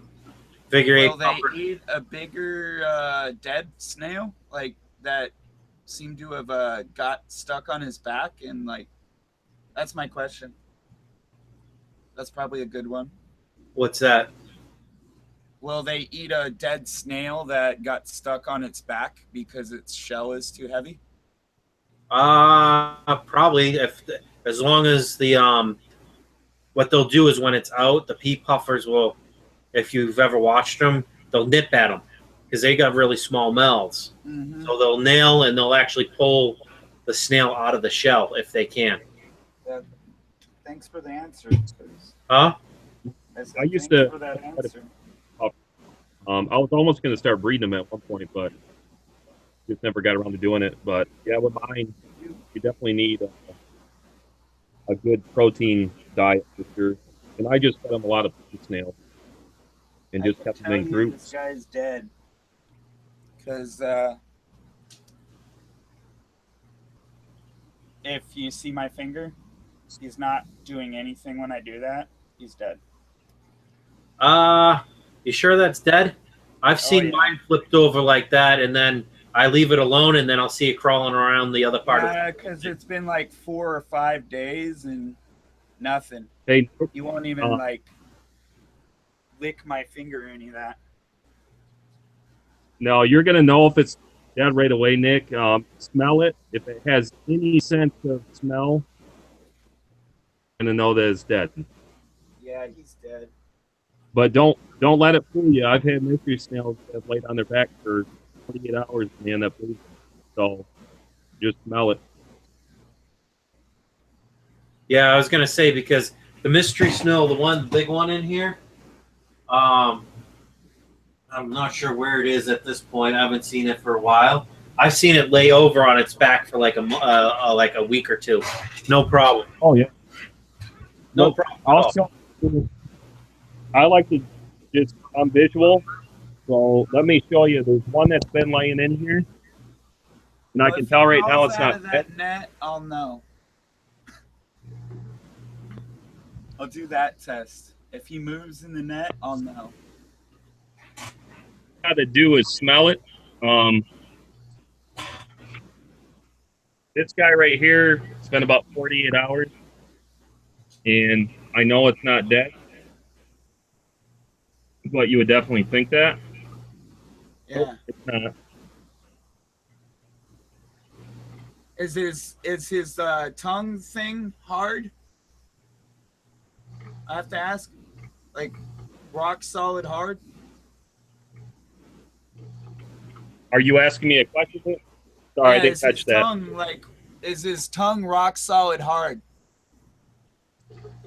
Are you talking about his how reproduction? he moves around. How he moves around. Is it rock solid hard?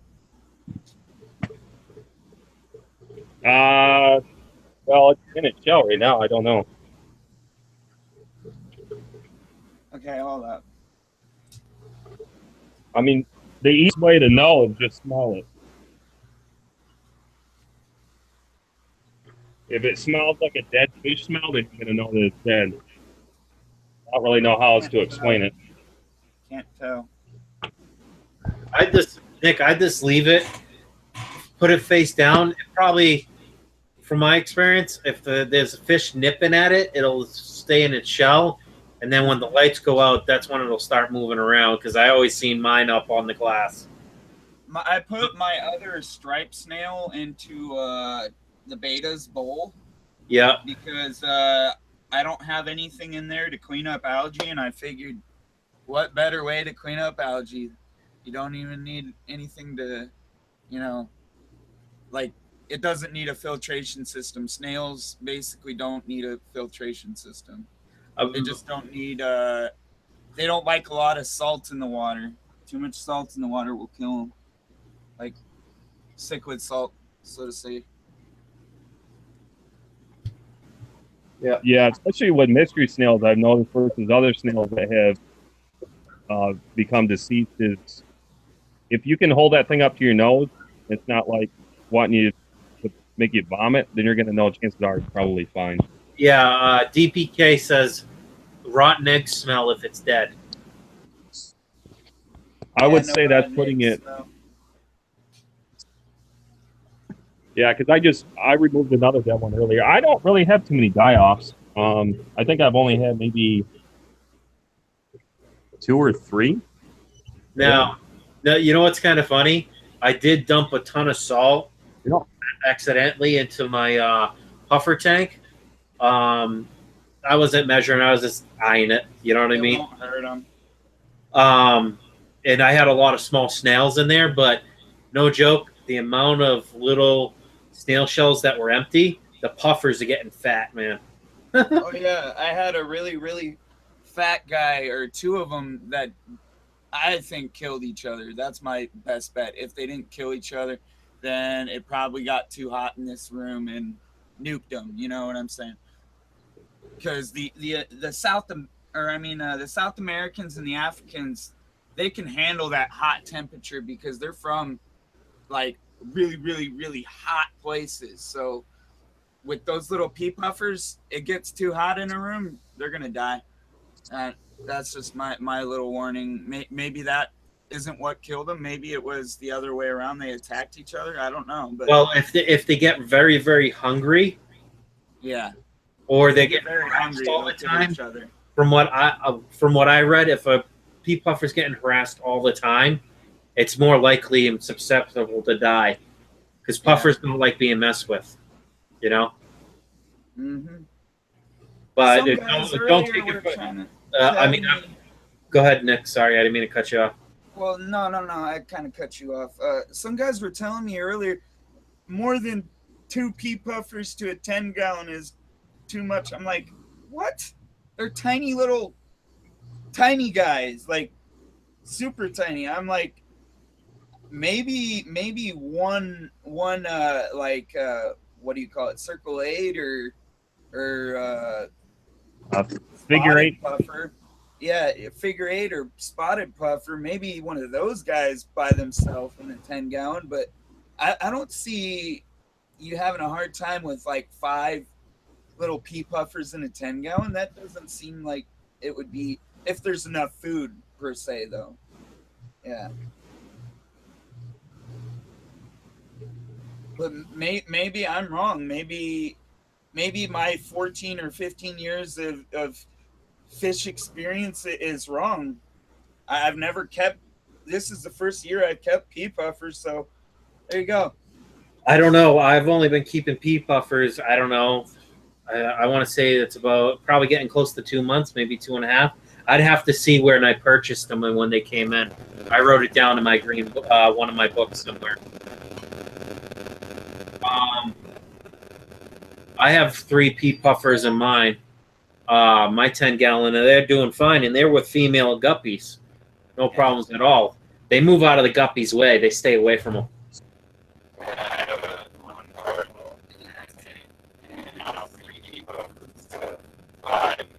Nick, if you're talking, you're coming in all garbled.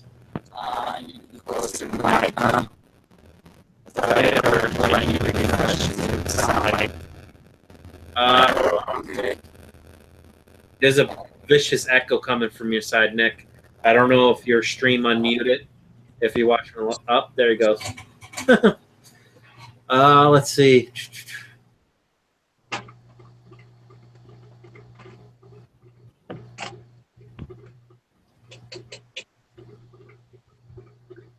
Let's see.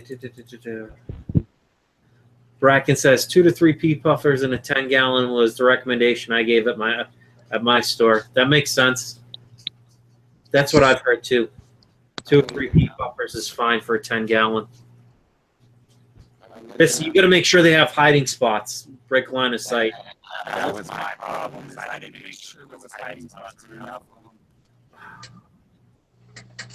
Am I correctly having a problem? Yeah, your mic. I can barely hear you, Nick. It sounds like you're talking in toilet. I'm probably way too far away from you. Your mic's all staticky too. It's weird. Do you have it near a magnet by any chance? Your mic? Is it near a speaker? Because if it's near a speaker, that'll distort your mic. No, it's not near a speaker at all.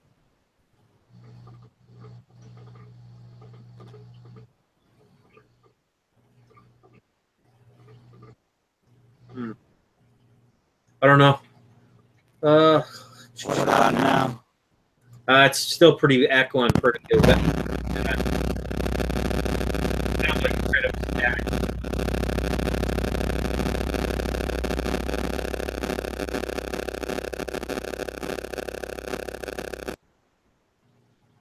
Sorry, Nick, I had to mute you. It just sounded like straight up static. I don't know if there's a crossed wire or something. Yeah, that was pretty bad. Yeah, sorry, I had to mute you. You can unmute yourself. I just don't know. Let's see. DPK says whirling disease as mysoblas. I don't know. I can't pronounce that. Whirling disease is a disease of freshwater fish caused by the myzoan parasite cerebellus. Blah, blah, blah, blah, blah. I don't know. Fish Tropic says, I knew he was an alien. Brackon made a good point. Unplug and replug your mic in. But Nick left anyway, so. Either that or that's right, your battery's dying. Oh. Molly's doing her thing, chasing the plecos again.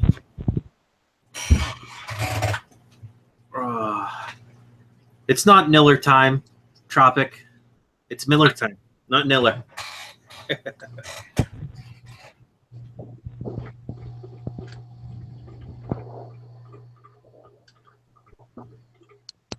What is Jeremy doing today?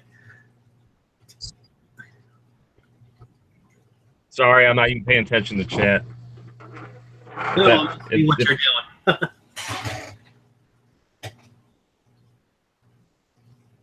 Yeah, I'm Chris from Roma Aquatics. What are you cleaning algae off your tanks? Yeah, I want to show you. Hey, when all else fails, just use your hand. Make sure it's clean. Yep, I've done that. Been there, done that. And then I'll make sure I eat with this hand without cleaning it. Yeah, right. No, I got some snowball growths in this tank. Oh, that's cool. Who cleans algae? The nerdy fish. Oh, you should see my pea puffer tank. The whole front glass is nothing but algae growing on it, like that really fine algae. I love algae. Yep. That's honestly my opinion. Algae just means you have a healthy tank. Yeah, look at all that detritus and stuff too. I don't do any waters on shrimp tanks as top off.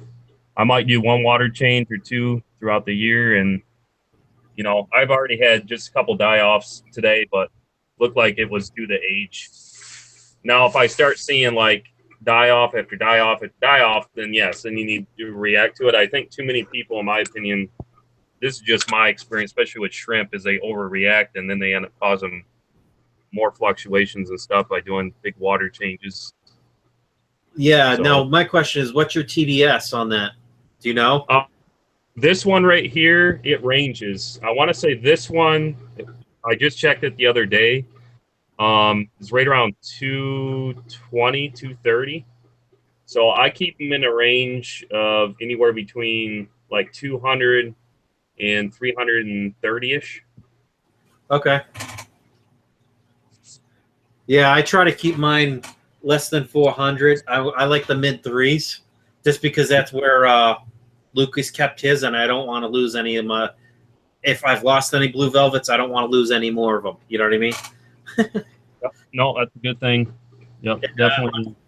Hold on, I got to check my book because that tank has a lot of detritus in it, but also at the same time, there is a lot of grow out fancy guppies in there. So and a lot of snails. So I get worried about the detritus. Let's see, what were my numbers at? Right. So my grow out tank was at 568. Hold on, I gotta check. I haven't checked the number since I did that small water change anyways.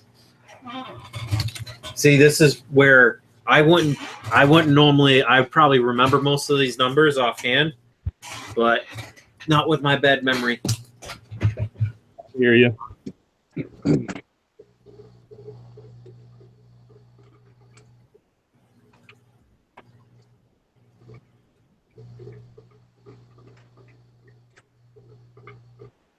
I don't know. It's like 422, and it was at 589. So that's doing a little 15. Like dropping it like 3 inches. You know what I mean? Sure. Maybe I might have done a 30-40% water change. I don't know. It didn't look like all that much. So what did I say? 423. I'm all about keeping those numbers. I don't know. Do you do that yourself? Do you keep an eye on stuff? You know what I mean? I used to have a whole tracking book. I don't. The Crayola window markers. What's Is that? generally what I use and just mark it right on the tank. Oh, what type of markers? I didn't catch that because it kind of tweeted. I'll show you in just a second. It's a special Crayola buy, but it's a window marker. Oh, okay. And they work better than the dry erase because they don't come off as easy. I gotcha. Yep. I've seen people use permanent markers because with permanent markers you can take those off glass real easy too. Just use a straight eraser and it'll scrape it right off. Exactly. Or another trick to that too is if you put a permanent marker on glass or even on a dry erase board, then you take a regular dry. Okay, I don't know what I just said. If you take a permanent marker and let's say you accidentally put it on a dry erase board or glass, simply use a dry erase marker and just trace over the permanent, and then it'll come right off that way. That's cool. I learned that trick from my old high school teacher. That's very cool. I'm all about doing that, and I've been I've been tempted to take some of my son's crayons and just see if they'll even mark it, because crayons are this wax anyways, if I remember correctly. Yeah. Just write it right up. It's obviously mirrored, but that's what I use. I think they last for a long time. Yeah, the window showed up right. It's weird how it looks like on your end. If you're looking at the YouTube, it looks back on your end. That's funny. Yeah. Yeah. Let's see.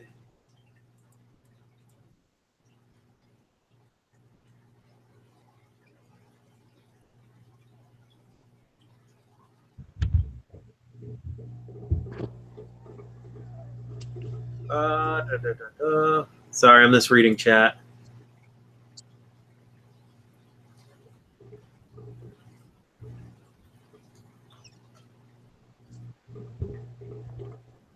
Queen says, oops, I have 4 mystery snails now. I forgot I got black, gold, white, and brown mystery snails. I got a question for mystery snails. I just got a mix of them and nerite snails. I know nerites can only breed with salt in the water. Mystery snails, they just make those clump masses, right? Under the water line or whatever. Those clear masses. Let me show you. Yeah. I'll show you what it looks like.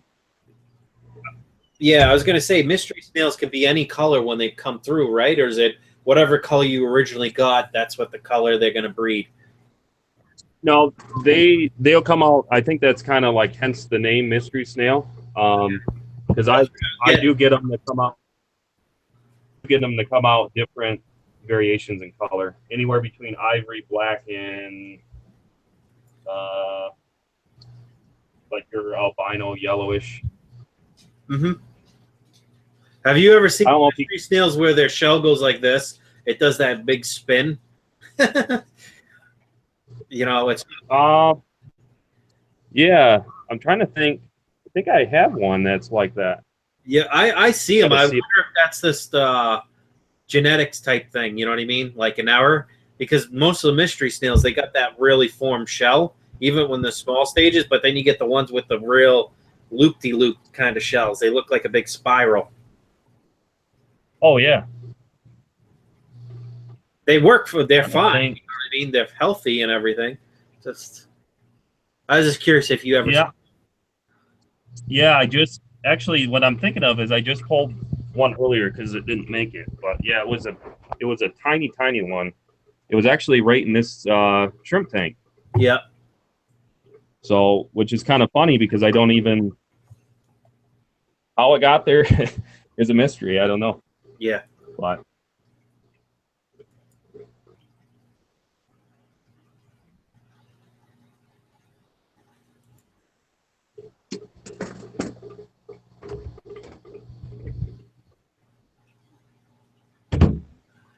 Roman Aquatics says, I feel guilty when I scrape the algae in my shrimp tanks, and I only did the thinner side. Okay.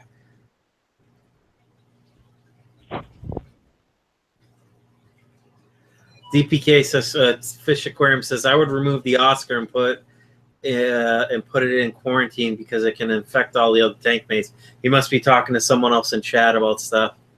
Island Queen, what shirt am I wearing?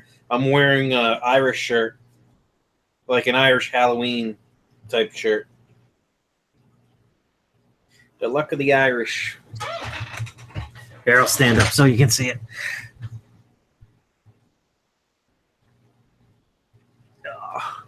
I just figured the white T-shirt was kind of dirty and kind of see-through, you know.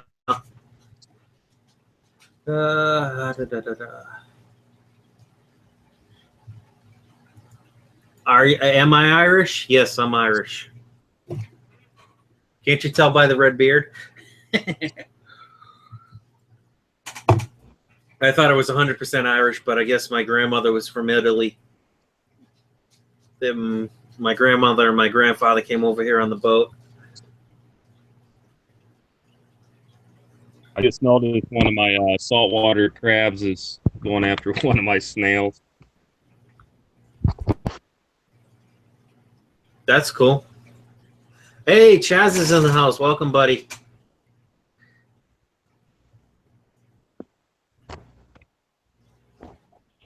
And Ernie Fish says these piano nubby snails I got are really cool. Glad I bought them. I like snails. They do your job for you. You know what I mean? They eat any extra waste that's in the tank. They break down other fish's waste. I think, in my opinion, snails, this helped the ecosystem. They break the stuff down into smaller forms, so different things. Yeah. Fish Tropic says, Chaz. Psst. There. Let's see if Crazy Chad is studying or he wants to join up in this hangout.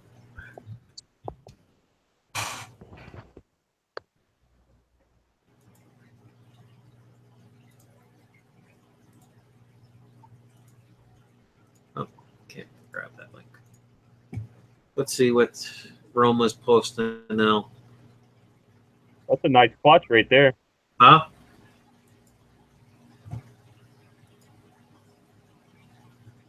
Yeah, I need to drop the water line more like that. I know I'll get more production. Oh, Right now, the water line, mine's only about 1.5 inches, 2 inches down. This is like 4 or 5 inches down.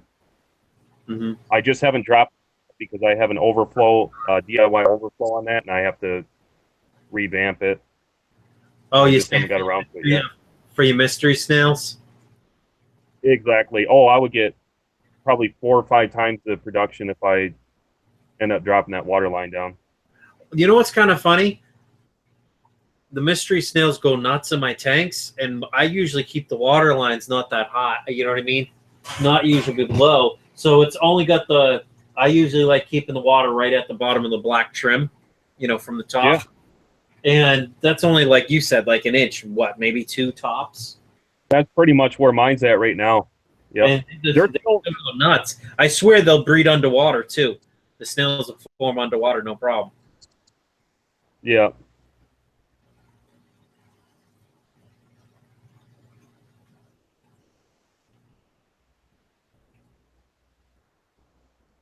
Chaz, everyone's saying, not mine, random Google picture. Oh, okay. Oh, Chaz is currently cooking baby food. We'll join in a few minutes. Am I the only one that lagged out? I think so, Nerdy Fish. That's a lot of eggs. I didn't see the eggs, but yeah. Whenever I empty the 5-gallon buckets after during the 10 gallons, the amount of egg clumps that, that are in the 5-gallon bucket, there's like at least 30 or 40 masses in there.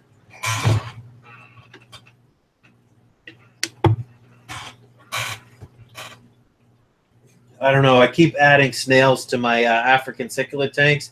I swear the Africans either eat the snails or they just die off.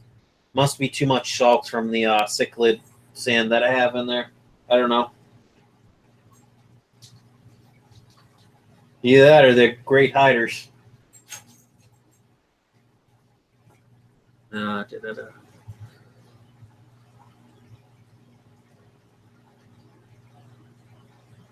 Oh, Roma's going to join the stream after feeding. Okay.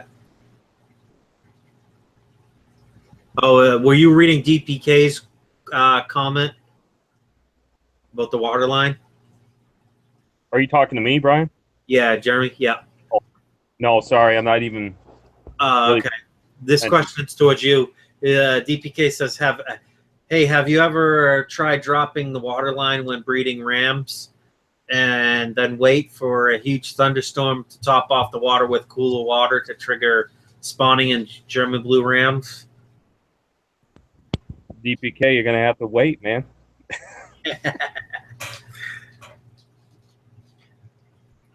I can't give away everything. If I do a series on it.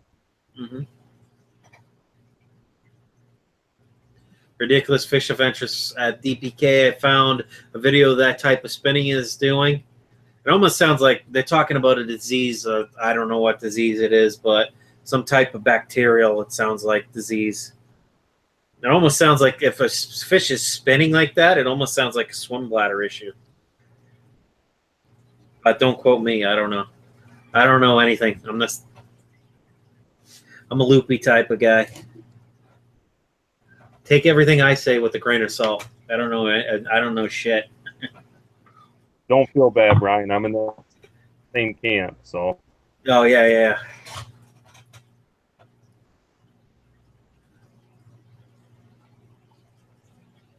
What branch were you in again, Brian? Was it Marine Corps? Yeah, Marine Corps.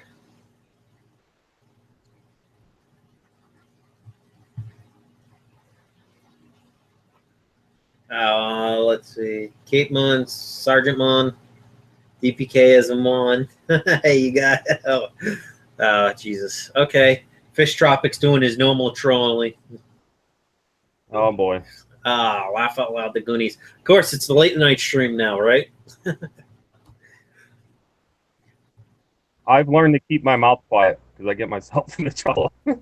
What's that? Oh, you keep your mouth shut because you'll get yourself in trouble? Yeah. Man, Jeremy, every time I see you drink in Google Hangouts, I'm like, oh, yeah, I got a drink, right? I'm a bad influence. Yeah, right? I'm not supposed, it's okay. supposed to be drinking. This will be my second tall boy, and then I got 3 more glass bottles to do. So Yeah, my body's been used to the medications through the years, so it's like doesn't even affect me. yeah. Specifically warns you on there: do not drink alcohol when taking this medication.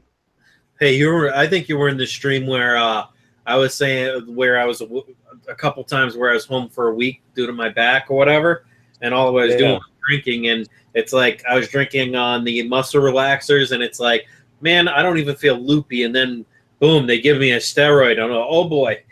I don't know what it was. Something about. I have one concoction. Or it was everything I was taking, the muscle relaxer plus the steroid plus ibuprofen plus all the other pills. What were you after all? I'm sorry, what was that? All I heard was a brrr. You? Go lay down. I've had enough of your nonsense. Go. I'm not taking you out again.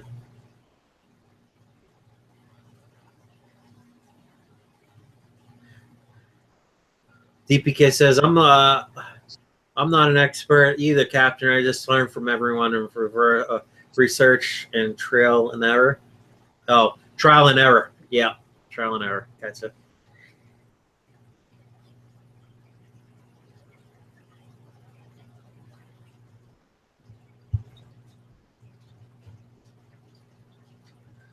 There's got to be something outside that Molly. She keeps going to the window in my kitchen.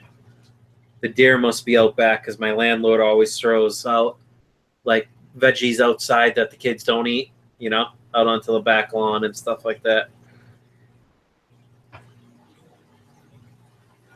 That's right, Molly. Give me a second. I'm going to shut off the bedroom tanks. Let Molly go relax in the bedroom and pass out.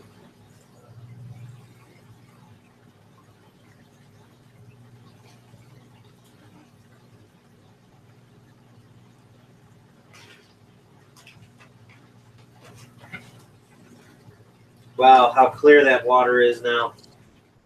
Where are the Oscars chilling? Oh, there they are.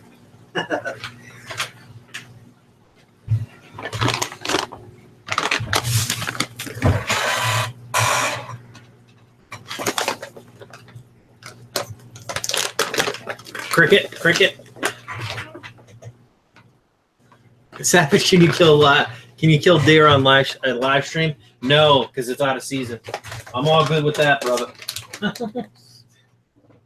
All good with that. Throw that back in there. That should be enough for them.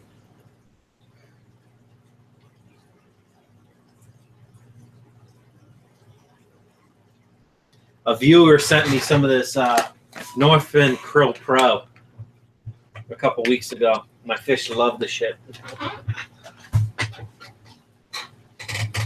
You have any people send you stuff like that, Jeremy?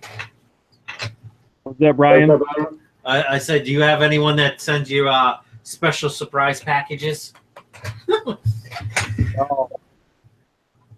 Why, you get surprise packages? I did. One of the viewers a couple weeks ago sent me something. Oh, let's see who's joining in now. What's up? It would be me, Roma Aquatics. What's up, Roma? How you doing? Good. How are you? Great, great, great. Nice stream so far. Good stream so far. I don't know. What's up, Sergeant? Hey, how you doing, Omar? Good, good, good. Hey, everyone else. Sorry, I don't. I'm just. If you know, notice me. I don't like sit around for that long. I'm always moving. I have to do something. Oh, get out of the way. Hey, you know what? Come in. We're going in the bedroom. Oh, So what's been new with you there, Ralph? What's that? I seen the Flip Aquatics. That was nice.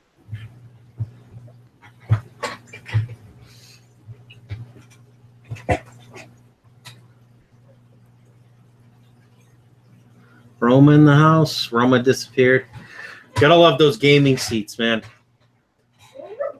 Oh, Molly's gonna start her nonsense. She's starting her shit already.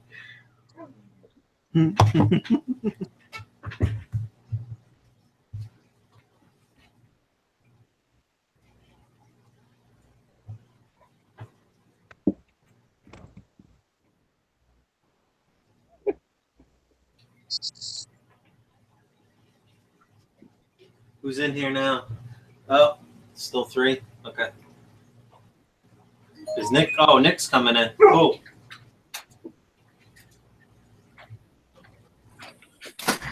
You reminded me I had to let my dog in. Huh? Say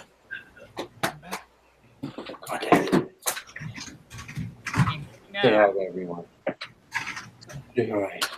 Pull it down. Can you hear me now? Or is my mic still cracking? I can hear you. What was it, dead battery? Oh, no. Sometimes this, here, I'll just show you the box.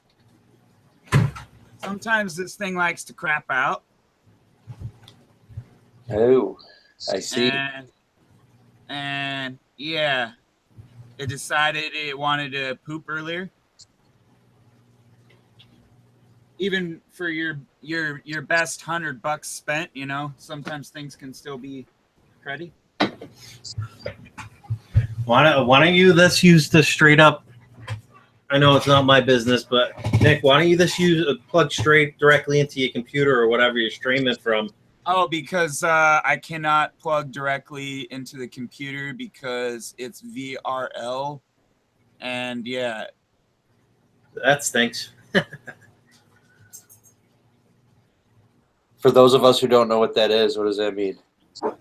and basically means that you need something that has a three-prong jack, like an amp microphone. Oh, it's like a fancy thing. Yeah, he's got the big like soundboard stuff, right? Yep. Yeah. I just hit join hangout and let my computer like do the stuff. I like to get all technical over here. I know. That's cool. Too much shit. Now, if I remember, Roma, I think you joined my last week's stream for a very short time, right? Yeah, I think right at the end. I don't know if it was last week. Did you do one last week? Yeah, it would have been like last Monday or something like that. Okay, because I remember I did one on Wednesday because someone did a stream at like 8 o'clock on Wednesday, and they were like, "Who's going tonight?" So then I did one on Wednesday night at like 10:30, and I was planning on doing one tonight, but then I saw you were doing one, so I didn't bother. That works. If you notice, people tell you when I start getting back into streaming, or when I was originally doing it, when my back was hurt, it was like every day, most of the time, 2 or 3 times a day, I was streaming. Oh wow! So you like to stream a lot? Yeah, just that has backed off. I don't know. I did that for what? I don't know. I want to say 3 weeks a month straight, and then I have my issues, so I don't know. I think Jason or Fish Tropic was telling me, oh, Captain Savage is the one that streams all the time. He's always on. Sorry, I don't mean to talk about myself. It's funny. I'm just starting to get into the stream. I bought the green screen, so I'll see what I can do with that. Yeah. I swear the green screen, all it is a green sheet. Right? I paid $20 for this, and I'm like, oh, it's a nice, soft, like Egyptian cotton, but still, it's a sheet. I think as long as it's green. I think it just has to be green and reflective, because I think the light has something to do with it, but I don't know. If I were to do it again, I think the paint was only like $25. It was like $5 more for a quart of the green chroma key paint. Yeah. So I think I would have went that route.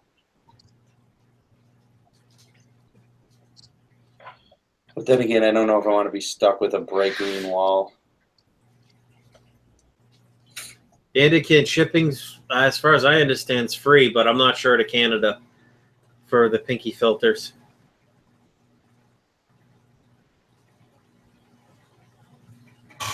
That's cool. I've been thinking about getting a green screen, but I figured my fish tanks behind me is good enough. You know, I just don't need any more clutter. I'm all cluttered. I got crap everywhere because I just moved in like a year ago and I haven't cleaned out the basement yet. That's cool. All right, we got a question from DPK. Which plecos you guys really want to breed, and which species is best for profit? If you're talking about plecos, for me personally, plecos, I want to breed the rubber lip plecos that I have in my African cichlid tank, but I don't think it's going to go well because mostly, especially the big Africans, I swear they'll try and eat the fry. I could be wrong though. I don't know.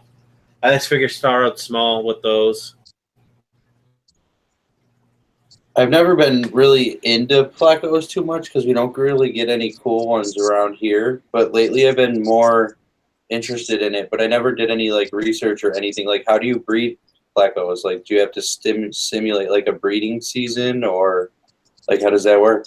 From what I've seen based on YouTube videos, I really don't breed them. Jeremy can really tell you. I'm just doing this as an experiment to see if they'll breed. I have one male because it's got the big fat head, and as far as I can tell with the rubber lip plecos, the bigger the head and skinnier the body means usually that's a male, and the skinny, more streamlined rubber lips are usually the females. I could be wrong. I could have that backwards. I haven't read it for a while. Thoughts, Jeremy? No, yeah, you're on the right track there, Brian. To answer DPK's question, it would always depend on your market. But in my experience, because I've been breeding ancestors for over 10 years now, and at one point I couldn't even keep up demand locally. They were selling that many.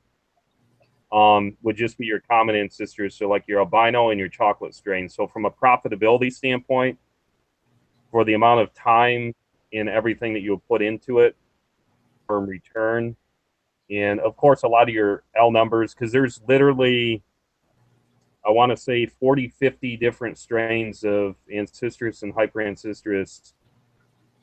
A lot of people probably aren't even aware of. Because like how you get your super reds is more or less, if I got like an F0 or a wild caught calico and then bred that with your common chocolate Ancestris, more or less that's how you're going to end up coming up with your super reds. Mm-hmm. I don't do anything right now with super reds. The only thing I've been breeding is the albino and chocolates, because those are the most popular. So that's why I just stick with what's kind of in, you know. Mm-hmm. Changing, then I'll go ahead and adapt and transition over to something different. I do have a bunch of videos on the channel that shows how I breed them and stuff. But yeah, I mean, if you have any specific questions for me, I can definitely help you. I'm glad I listened to you, Jeremy. That's all I'm going to say, because that thing's still alive. Yeah, I'll definitely check out your channel because, like I said, I never really, all we had were like the common plecos around here, and they got too huge, and I never really, like, you know, I'd always have to bring them back to the pet store because they'd outgrow my tank. And then, like, I don't know, they'd start tearing everything up. So then I was like, I don't want plecos. And to the point I was like, no, they make my tank even grosser. They're not cleaning. They're like, there's these super long poops everywhere. But like, now that I'm really looking, I just noticed, I forgot which video I saw, but there were some like long fin green dragon plecos, and they were like gorgeous, gorgeous, gorgeous. So I was like, oh, maybe I do like plecos.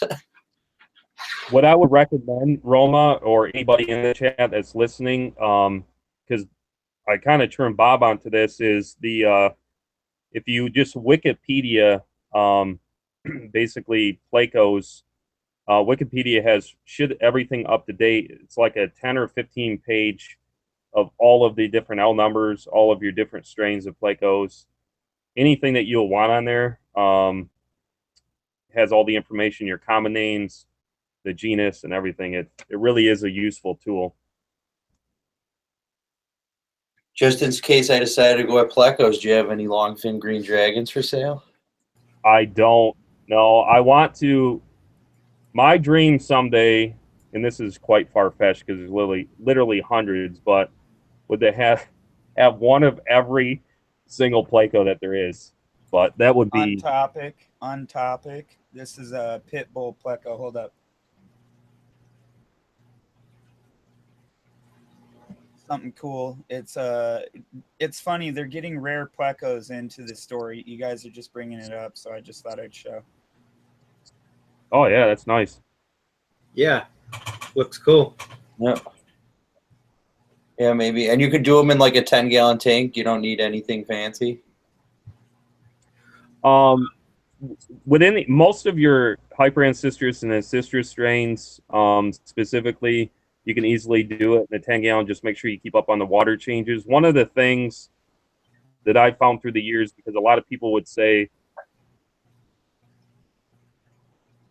I can get mine to breed right around 8-9 months of age. And the way that is you're triggering that by doing. So I'm literally changing, because I'm on a continuous drip, is I'm probably changing, let's say in a 55-gallon tank, I'm probably doing 150% water changes every day in that tank. Wow. And I can get those things to grow out quite quickly by doing large volume. And again, maintain consistency is the most important thing. Because if you do like a large volume water change, and then you wait like 2 weeks and then do like a normal 20% or something like that, then that's where fluctuations are going to happen. You're going to definitely cause some issues. Awesome. I have a tank right there. I think it's a 29-gallon that I don't know what I want to do with it. I don't know. I went with the smaller rubber lip Plecos initially, just because I know they're smaller. So I just figured if I wanted to put them in a 10 or 20-gallon long or 29 or something like that, they stay small enough where it's not going to be a huge pile of, you know what I mean? Mm-hmm. Yeah. For the tank. I don't know. And I'm like Jeremy. Like I like what he said. Do as much of water change as you can. Any tanks that I'm trying to breed things with, I'm usually doing 2 or 3 water changes a week, as long as I'm not down in spirits at the time. Yeah, I'm in the process of setting up an automatic water change in the shrimp room, and it'll just be a drip system, all-day drip. So I'll probably do something like that. I'll wait till I get that set up before I think about Plecos. But something to think about. Yeah. I like Plecos. I just like the designs of them. They're one of my favorite fish. If you were to ask me my favorite freshwater fish, it's probably a Pleco. Hey, Nick, how close is your mic? Because this Too sounds far like away. Yeah, okay. I was gonna say because you're coming in kind of weak. I said my favorite fish is probably a Pleco if it's freshwater. Yeah. But I've always had bad luck with them lately. I don't know why. I think it's parameters, but now my water's great other than hardness being a little high. Okay, we got another question from DPK. Which are your top 3 canister filters you guys would recommend? Canisters? I've always used Fluval canister. Well, I used Cascade for a while. I thought those were okay, but not on a turtle tank. Anything that's really high demand, you need something that's probably a Fluval, I don't know, Fluval product. But that's all I've used, either Fluval or Cascade. I had a Cascade, I think it was I can't even say the model number, but yeah, it lasted for about 3 years before it burned out. And now I use all do-it-yourself filters. Matte and filter. I pretty much have matte and filters on everything except for this homemade filter that I just made on that frog tank. I don't really have 3 different canister filters. Actually, I could say 3 because when I kept my turtles, you know, the turtle one that comes out with that kit or whatever. I can't remember what brand name it was. Kind of green and black box. I can't remember the name of it for the life of me. That's probably the only 3 canister filters I've ever used. How about you guys? Yeah, Roma, if you like DIY stuff, did you see the build off that I'm doing on the channel? No, I gotta fix my status. I don't think I have notifications on for your channel, so I need to remedy that right now.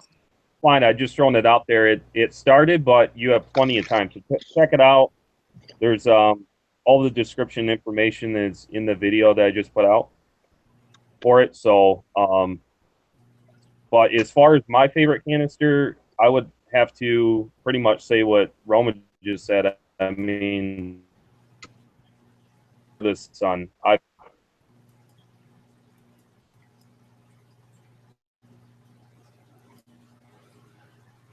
We lost you, Jeremy.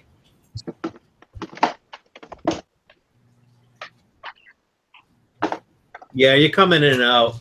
It's like we get you and then it drops out. Let me jump over to my PC. So I'm gonna hop off from here and I'll hop down. Okay. Welcome, Kyle.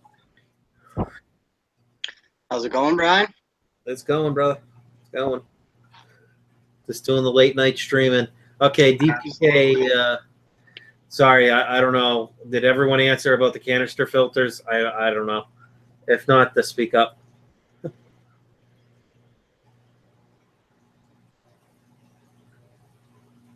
DPK put a lot of questions in, so I'm just trying to.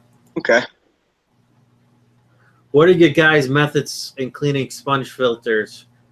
I like the squeezing, but I saw one where Big Fly Multimedia did it, where he takes his Python and goes right to the side of the sponge filter and just pushes in, and it'll suck the debris right out off the outside of the sponge filter, which is kind of cool. So I've been trying that today. Yeah, that's actually probably a better way to do it.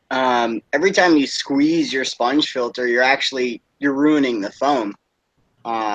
That's something I picked up from Ted Judy with his Swiss filter Pore foam filters. The way he actually cleans them, he just takes them straight to the sink and then just sinks them off. He doesn't squeeze them, but he just kind of sprays them down with the sink and then shakes everything out and does that a few times, kind of taps it down and then rinses it off and puts it back in.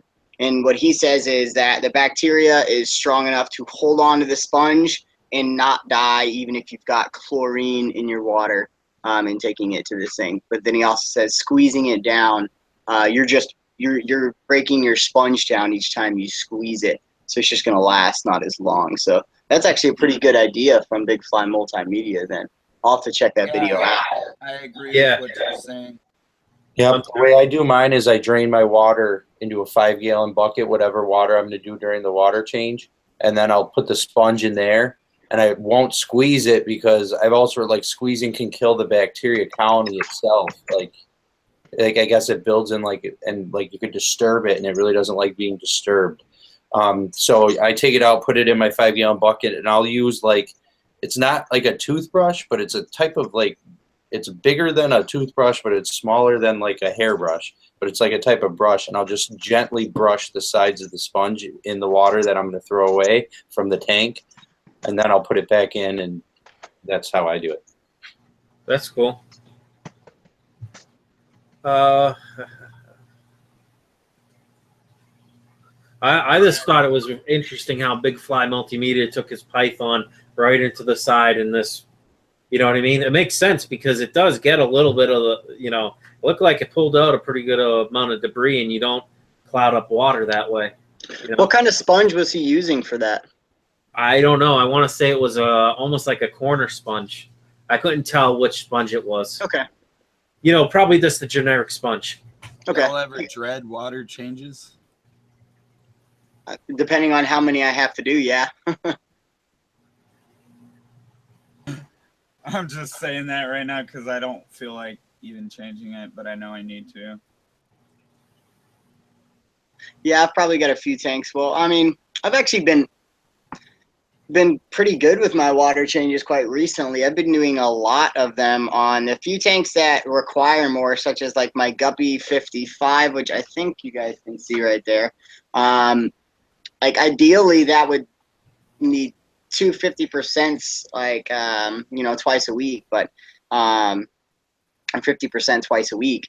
And I was just doing 150%. But now I've kind of upped that to 2 and 3, and the fish seem to be doing a little bit better. The water looks better at the very least. That's also because of the waste, right? Absolutely. There's a couple hundred guppies in that 55, and they get fed 3 to 4 times a day. I So kind of that's kind of necessary. by how you were saying twice a week, because that sounds like what the LFS does. What do you mean what the LFS does? Twice a week? They clean their feeder guppies tank twice a week. Okay. Because of ammonia and because you get so much more in there. Well, I mean, each LFS is going to be. Is that what your LFS does? Yeah. Okay. Yeah. See, I think I only actually have one LFS that actually has a feeder tank. One of them has a goldfish tank that's either just low quality goldfish. They look like really low quality fancies. They're not shabunkins or comets, and I mean that very well may be a feeder tank. And then I only have one other that actually has like just the worst bent spine looking endlers I've ever seen in my life. And I try not to buy fish from them. Occasionally I get something if it looks all right and they haven't had it in too long. The majority of the feeders that they sell, I'd say, are all Gambusia, and they sell them, I'd say, before they even get their little, you know, because they look like they get a little sword tail on the end kind of thing. But maybe I'm wrong, but their tail at the end has this little, now that I've actually watched them progress and get older, I can see that their tails are little thing hanging on there. Yeah, like a little, just a little sword. So yeah, wild endlers. I mean, I've got some guppies like that. I think wild guppies and wild endlers have that, you know, that hereditary gene or whatever it is, to where they have a double sword, a top sword, or a lower sword. So that's kind of common in wild types, I want to say. I didn't know. I was just telling you. Honestly, I never paid that much attention to guppies because we used to just feed them to the Oscars and stuff. But now I don't have Oscars, so it's like I don't have to go out and buy them as often or anything. And when I was growing up, we also bought them to feed to our big Oscars. But, you know, like I said, the only time I've ever really experienced guppies like mating at a mass is probably when I had my Oscars when I was a kid. Because you just had them for feeders? Yep. Okay, don't mean to cut you guys off. I'm going back and check because I guess I missed some questions. All right, so I think we went over the cleaning sponge filters. Hey, Jeremy, how do you clean your sponge filters before we get off sponge filters?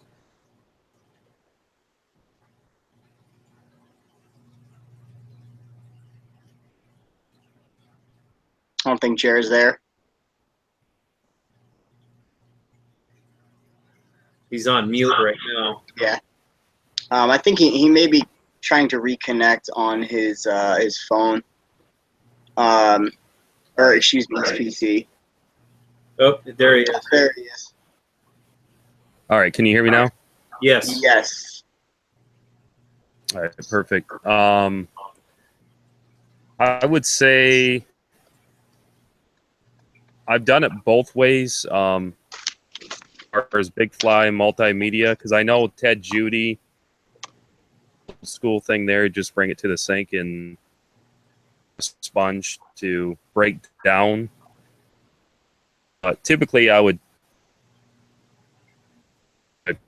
the way Corey has shown it in his videos, predominantly do you know, I would utilize like a fish bag and try to minimize as much you get back into the tank.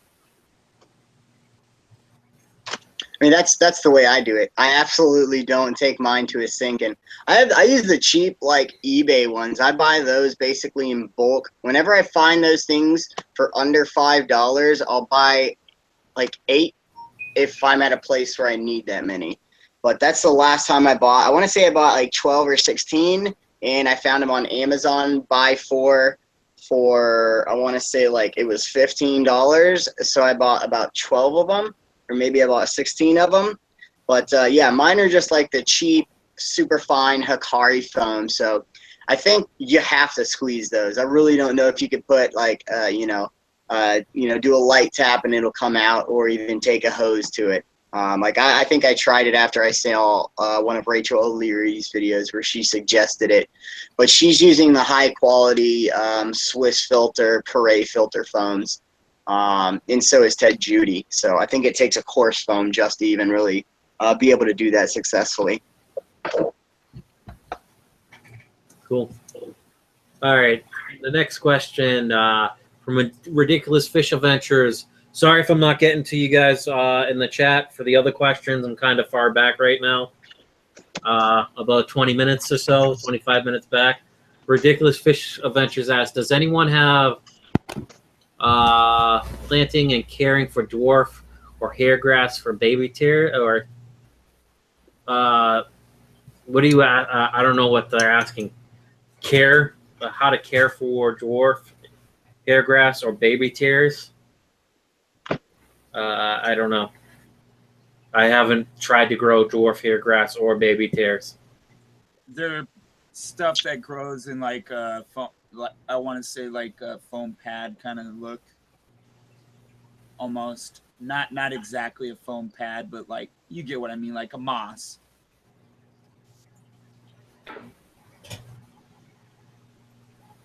Are you talking about the dwarf baby tears, Nick? Yeah, they're talking about the dwarf hairgrass or baby tears. Yeah, that stuff grows in like a moss. It sounds like carpeting plants.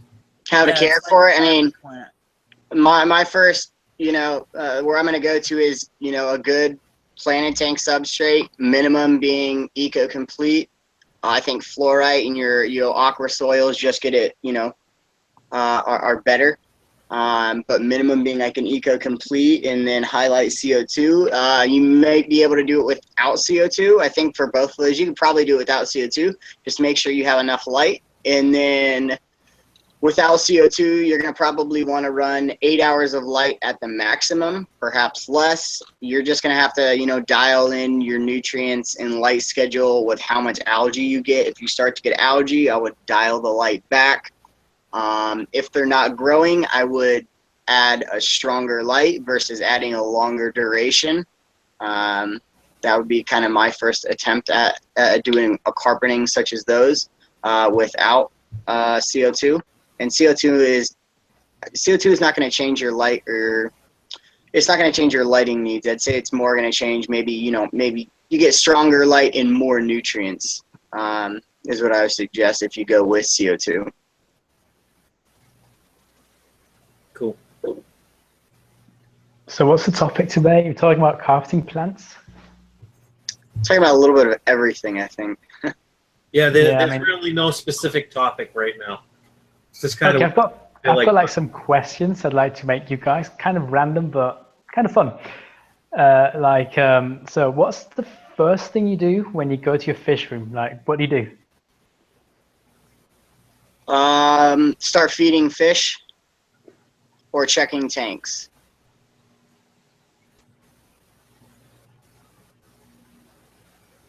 Yeah, that seems pretty standard. I mean, the first thing I do is I kind of look around for any dead fish or fish that might have jumped out, fought with each other, bred. I mean, feeding is like the last thing I would do. I don't know why, but I'm like kind of negative and pessimistic in general, so I'm expecting the worst.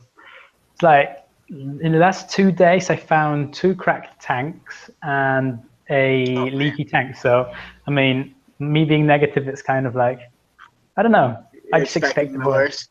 I feel like I know what to expect, as far as that. I mean, I haven't really ever had too many surprises with my jumping fish. I want to say, I mean, I've had a fish jump here and there, but it's kind of, I just got a new fish and they jump out the next day. Most of my jumping fish are covered. Then again, it also depends, you know, if I've gotten a shipment in recently. If I've gotten a shipment or a new fish, the first thing I'm doing is I'm looking at the new fish or the new shipment and inspecting their health. That's the first thing I'm doing, is seeing if they're in a better state or a worse state, and then I'm addressing that state, and then soon follows water changes and feeding. And that's kind of my day. Water change, feed tanks, and then you know, head to a job site, come home, water change, feed tanks, and then in between there is kind of like, you know, maintaining and taking you know, certain precautions or certain steps for certain tanks and certain fish. So where do you buy your fish from when you get a shipment? Do they come like from Thailand or? No, I definitely don't import anything. My shipments are, you know, Aquabid, and like one of the, I guess, like Lucas LR Bretts is probably one of the people I buy from the most. It's kind of sad. He's sold out on most of his stuff, and he's just, right now he's like completely overwhelmed with work. He desperately needs someone to kind of help him. But, you know, I'd probably be buying more from him if he had more for sale. But most fish just Aquabid and, you know, other hobbyists. Yeah, because I'm starting to think about exporting fish from Peru. So I'm going to look into getting an export license, and I could maybe ship out like thousands and thousands of wild caught fish. So if I were to want to receive those, what would I need? Like I would need an export and import license as well. If I were to want to receive, I think. Import license. From what I've researched, an import license for the United States costs $50, but you need to take an exam which proves that you know like general fish keeping knowledge. Well, I mean, there's a lot of import. I mean, you got Lup Giesel, Dustin's fish tanks. Those two dudes look really dumb, so I'm sure I could do it. I'm definitely kidding. They've got theirs. I'd like to think that I could probably do it. I like to imagine it's not too hard, because they want it, you know, they want importers and exporters, you know, business to be booming in America. So I'm imagining we don't make our test too hard for that stuff. I've passed, you know, some of my electrician's exams, which they've intentionally made hard because they don't want certain people passing. So I'd like to think I would be able to do that, but that would be interesting. I'm about 45 minutes away from DFW Airport, which is like one of the top largest airports in America. And actually, it's the main hub for, I want to say, American Airlines. So it's definitely got some big flights coming and leaving to it. That would be pretty interesting, to be honest. Just make sure you don't work with like United Airlines. They mistreat a pet. I think, yeah, I've been hearing some United stuff. They mistreat more than pets. They mistreat people. No.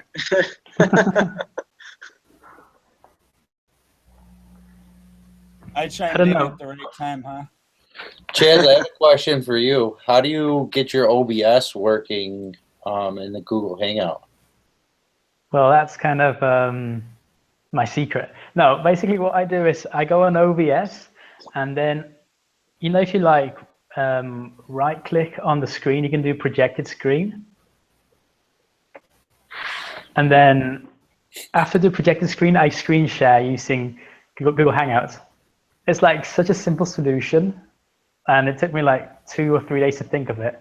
So I mean, I was looking at how to do it using professional like software, and it was going to cost me like $100 to $150 just to be able to use a green screen on Hangouts, and I'm like, I'm not paying that. So I just came up with my own innovative way of doing it. That's great. So I'm trying to look right now. Where do I right click? So you've got your screen on OBS set up, right? The scene. Yeah, yep. Okay. So if you click on like the video, you right click on it, and it'll say something like full screen projector preview. Okay. So that should like put you in a full screen of your projection. Okay. Then, are you using a Windows laptop or PC? Right now, for this chat, I'm on my Mac, but I'm trying to set this up on my Windows PC. All right. So if you were to like project your screen, and then you have to like try and not close that and go on to like Google Hangouts, and then you can like Oh, screen and share share. your screen that way. Boom. Yep. I see what you're saying. Thank you very Yeah, much. I mean, it's like a complete cheats way of doing it without having to pay for any worked. software. And totally legal. It's legal. That's the best bit. That's great. Thank you. Apparently it just All right. disconnected. So you're telling me that I'm gonna have to go back and watch this video because what you just said was like gold. Yeah, pretty much. Yeah, I've actually got a video on doing it. I think it's called using OBS, no, Google Hangouts green screen, I think I called it. So there's a video tutorial on how to do it. That's cool because I'm trying to figure that out with XSplit so I can do where I had my multi-camera set up on my rig where I was the streaming straight from XSplit before I started doing the Google Hangouts all the time.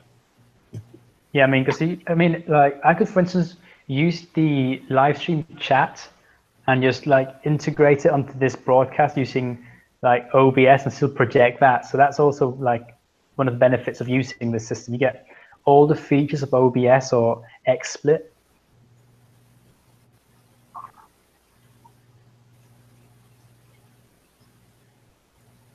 Very cool. Very cool.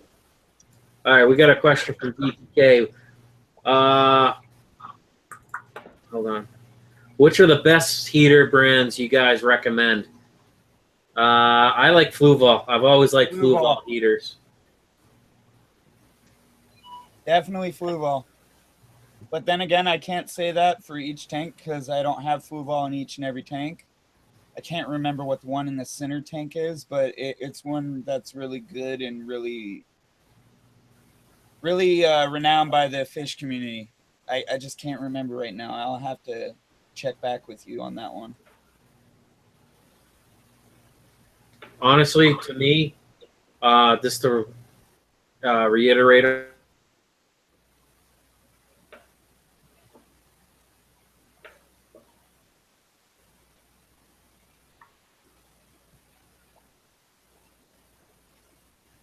Captain, it looks like he froze. Did he freeze? Yeah, it looks like he did. Hey, Chaz, if you can hear me, you're not the only one with tricks up your sleeve, buddy. Yeah, I'm actually a complete noob when it comes to technology and stuff like that. So I'm not surprised. I mean, I've been messing around. I just mess around basically with software, and I've probably got like a million viruses on my laptop at the minute. So I'm not a computer savvy guy here. Yeah, So, no, I mean, I do the same thing as what you do, Chaz. It's a loophole because my upload speed is like 1.2. So if I direct connect with doing live streams off from OBS, that way it's so laggy. Yeah, I mean, it's like you can just, I don't know, it's kind of like, I think It's a Hangouts loophole. is a lot smoother, isn't it? Oh, yeah, 100 times, at least for me, because I have But like then the worst yeah. upload speed ever. Yeah, but I mean, with OBS, I kind of adjusted my like frames per second upload speed, and then I've also changed the YouTube server. So instead of it being the ingest server 1, I use the backup server. So that kind of frees up a lot of space. So it makes it quicker as well and smoother. Yeah. Yep.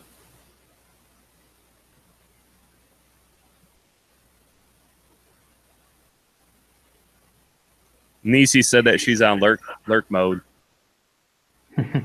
Family time and all. So what actually happened to Corey's turtle? Did it actually hatch, or is it still hatching? I have no idea, man. I gave up after day 3, I think. It was like 48 hours of streaming. And the turtle just like, I think poked its head out and then like went back in and just chilled. And I think I saw like an arm poke out, but then it just like went back in and chilled. Like, yeah, I have no idea. I'm assuming it's out now.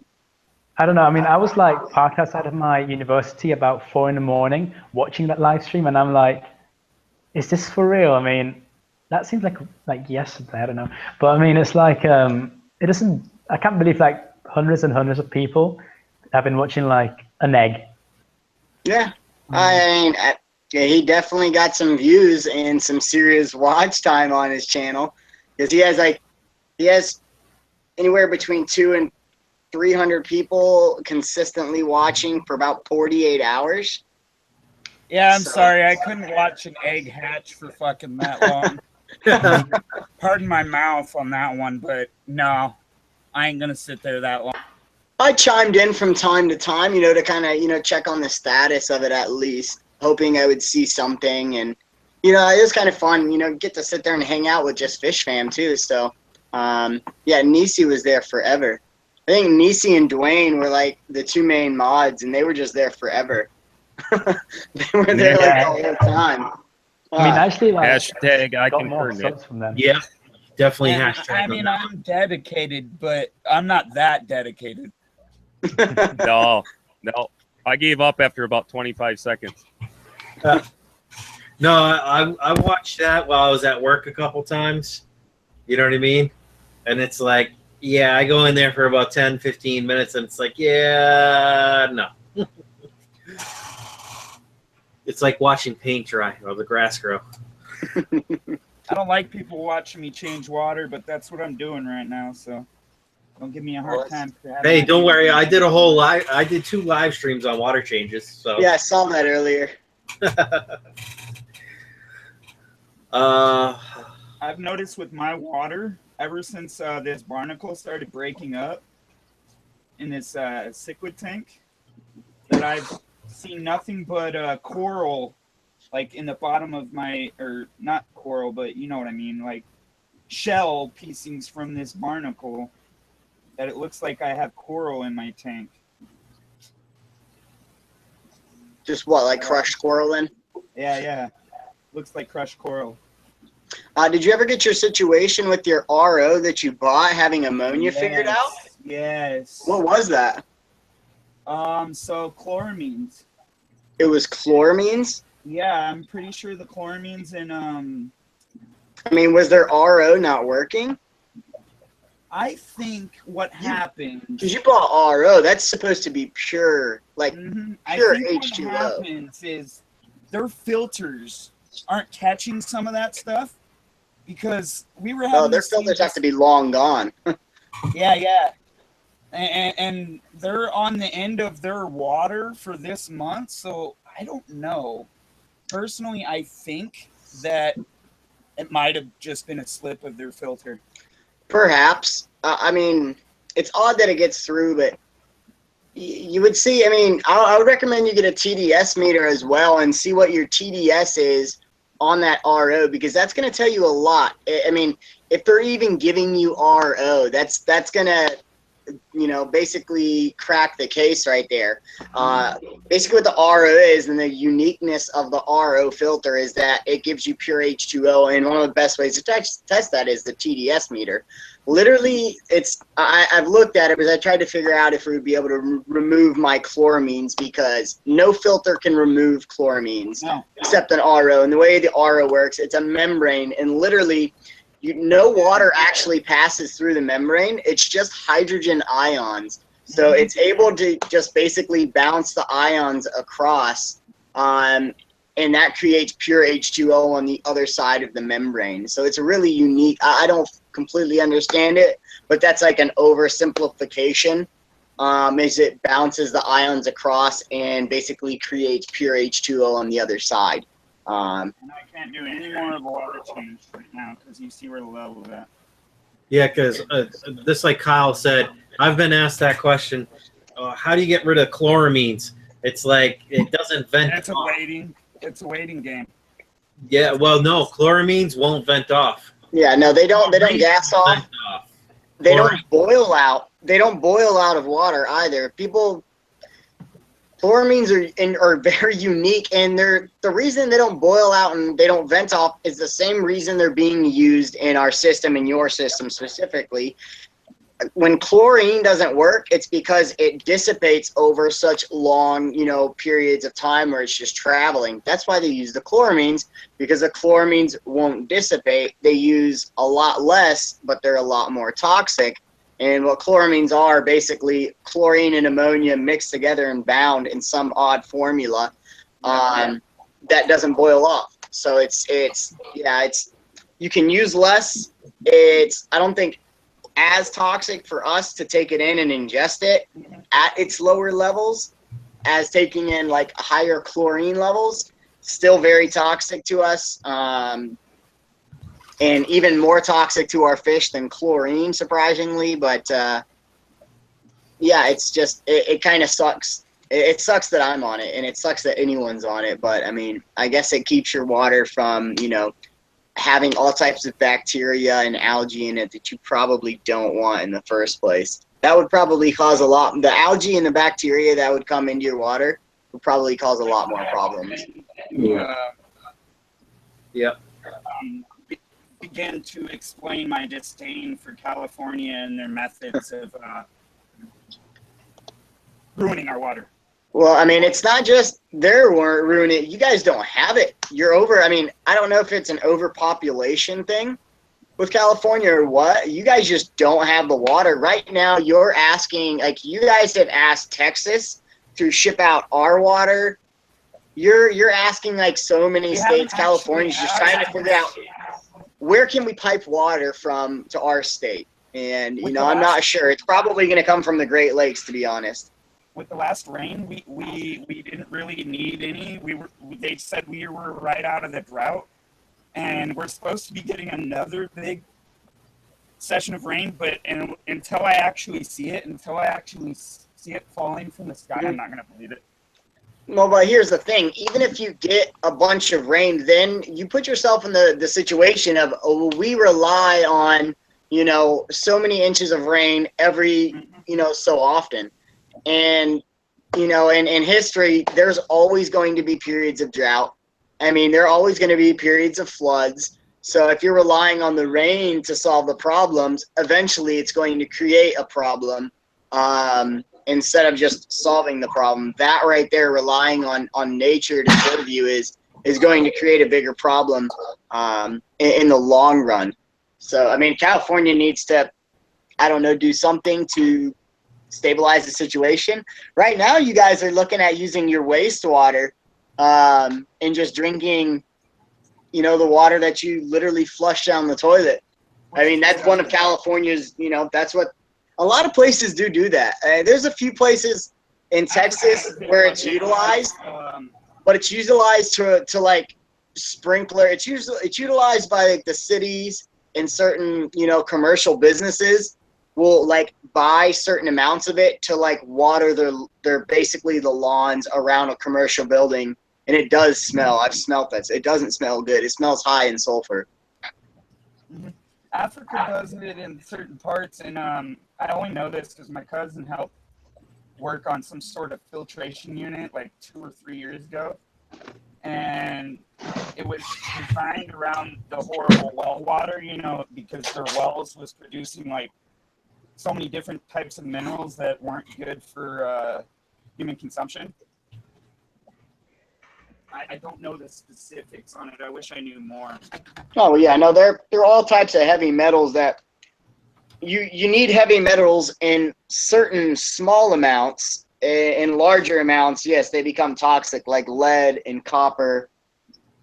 You only want a little small amount, and basically the amounts you want are the amounts you find in basically vegetables and fruits and things like that. When you start getting it into your water, that's a different story. Water can contain a lot more. All right. Let's see. I'm just going up in chat. I know there's been some questions, so I'm just trying to see where I left off. PPK's got a link to how chloramine is made. I wonder if I was right with that, because I was only able to do so much research in my little period of time in setting up my filters for my room. And I don't even know if mine was chloramine poisoning that killed a bunch of my fish. You know, it's weird. I've actually seen chlorine and chloramides in fertilizers, like I don't remember which brands, like plant fertilizer that you had. There are certain types of chlorines, and you may be reading chloride. I mean, there's all types of chlorine is kind of one of those natural minerals, and there's all types of different types of chlorines. and it's not. It's more or less talking about like a chemical makeup or the form that a chemical is in. So that's kind of a chemistry thing. Chlorine. And that's for. So I shouldn't be scared. I got scared off. I mean, I have all low Oh, tech. I know what you're talking about. I actually have some of that now. I actually know what you're talking about. So I have some in some of my fertilizer. There's chlorine, and it's just listed as chlorine, and it's in a liquid compost. I haven't done the research on that, so you may be justified in being scared off. There are certain types of chlorines that are organic and naturally occurring.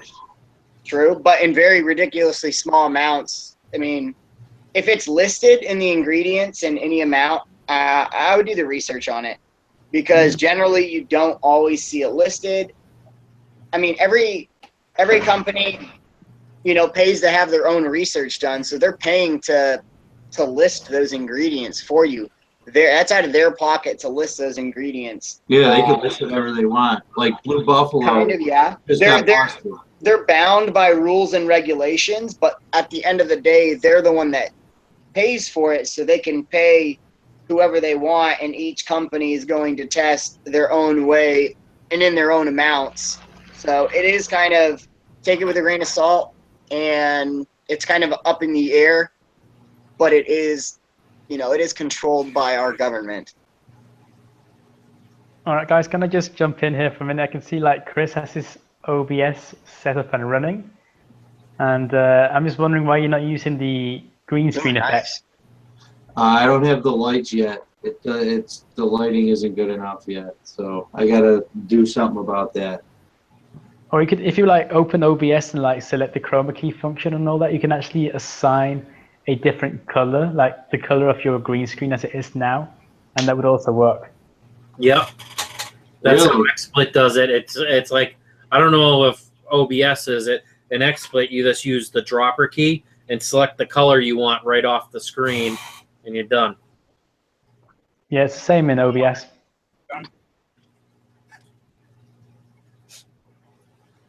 I have to take these off for this. I think you'd have to pick custom. Because I can't reach. This is cool. This is a how-to right here. I'm learning something. Right? Oh my. Then.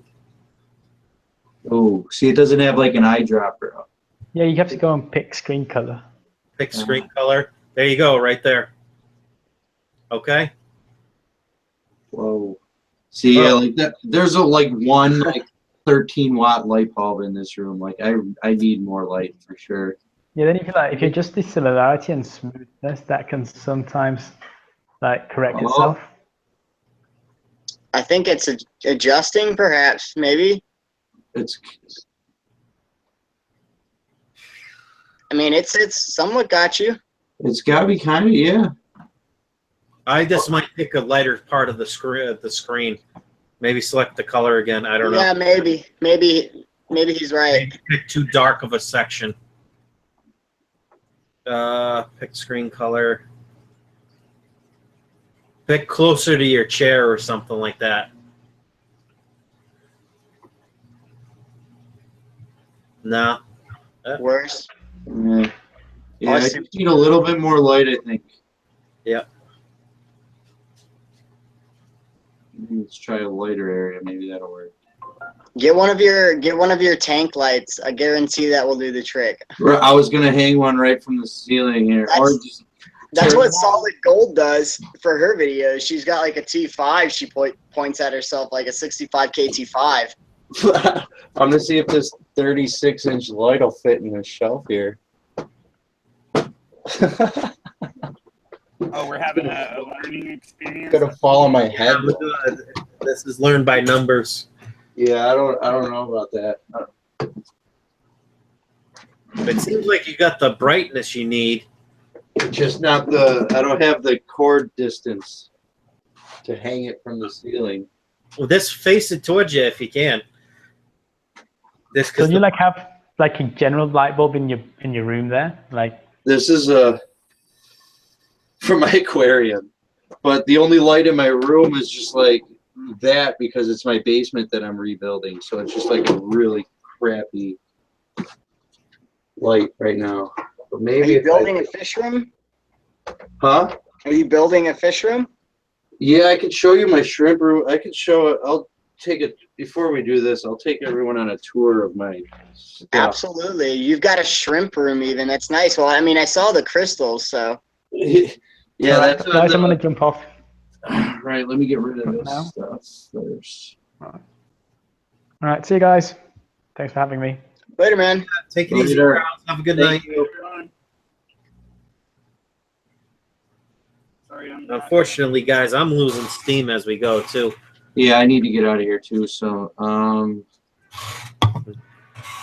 let me join Hangout back again on the other computer because this webcam is mounted. It'll only take a second.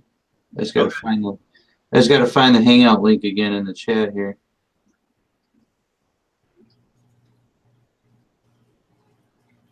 Don't worry, I'm not trying to scare the shit out of my Pleco.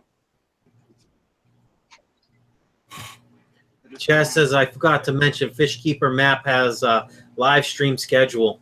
That's good to know.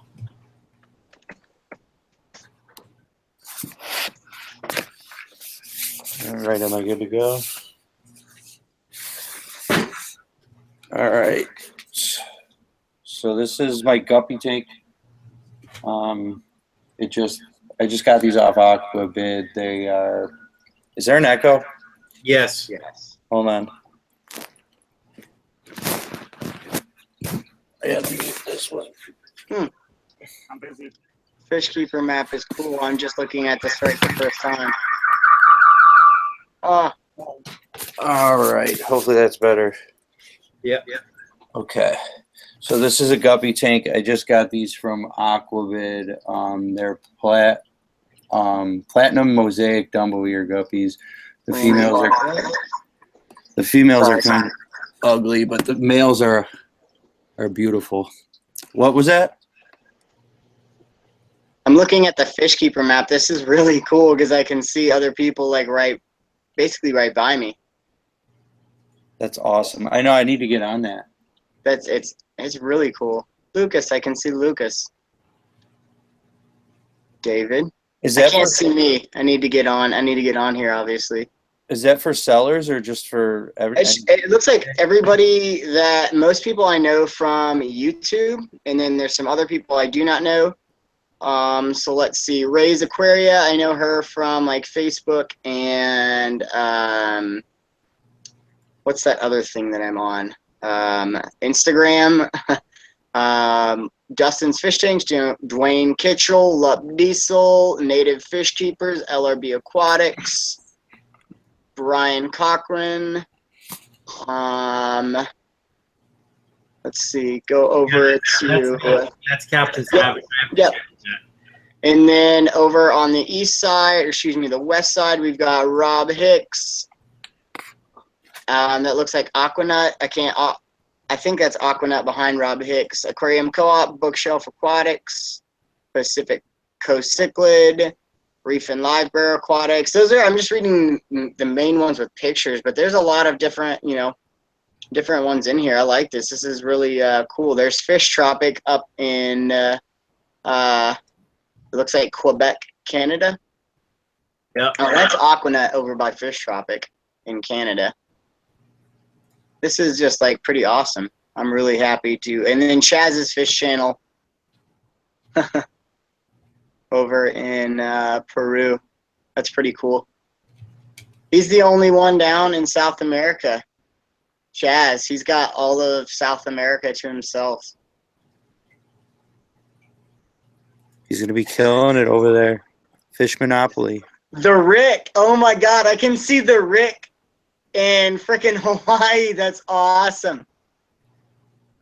The Rick is in Hawaii. I can see his little logo in Hawaii. That's so cool. And then I can see Nisi up in Alaska. See, I need to get on this. And then D Bachelor's Planet Aquaria in the Philippines. This is awesome. Like, I'm really loving this. Most people are in, you know, the North America area, but Australia's got some. G Bachelor is basically the only person in the Asia area. That's cool though. Like, I'm loving this. I've gotta get onto this thing now. That's awesome. I really like that.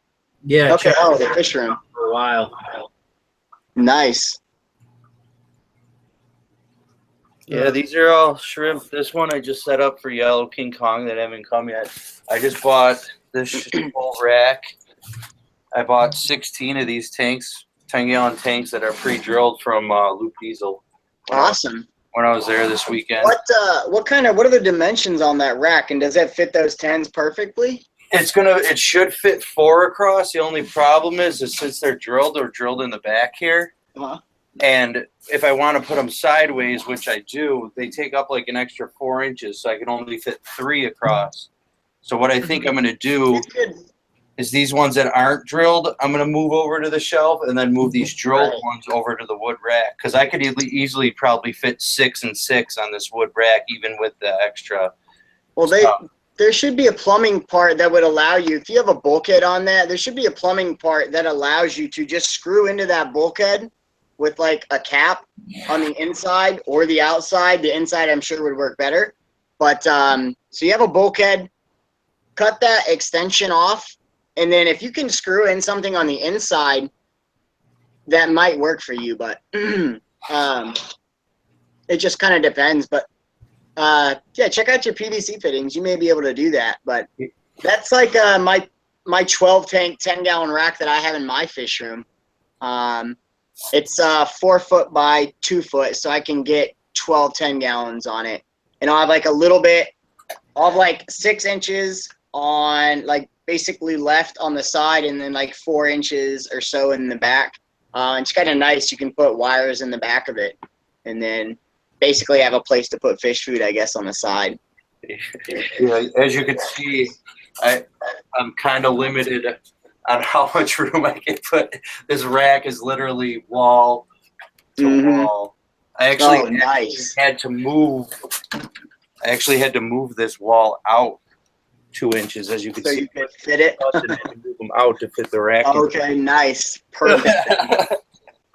But yeah, it's cool. So then I finally got this whole room insulated and closed off so that I could just use this like radiator heater.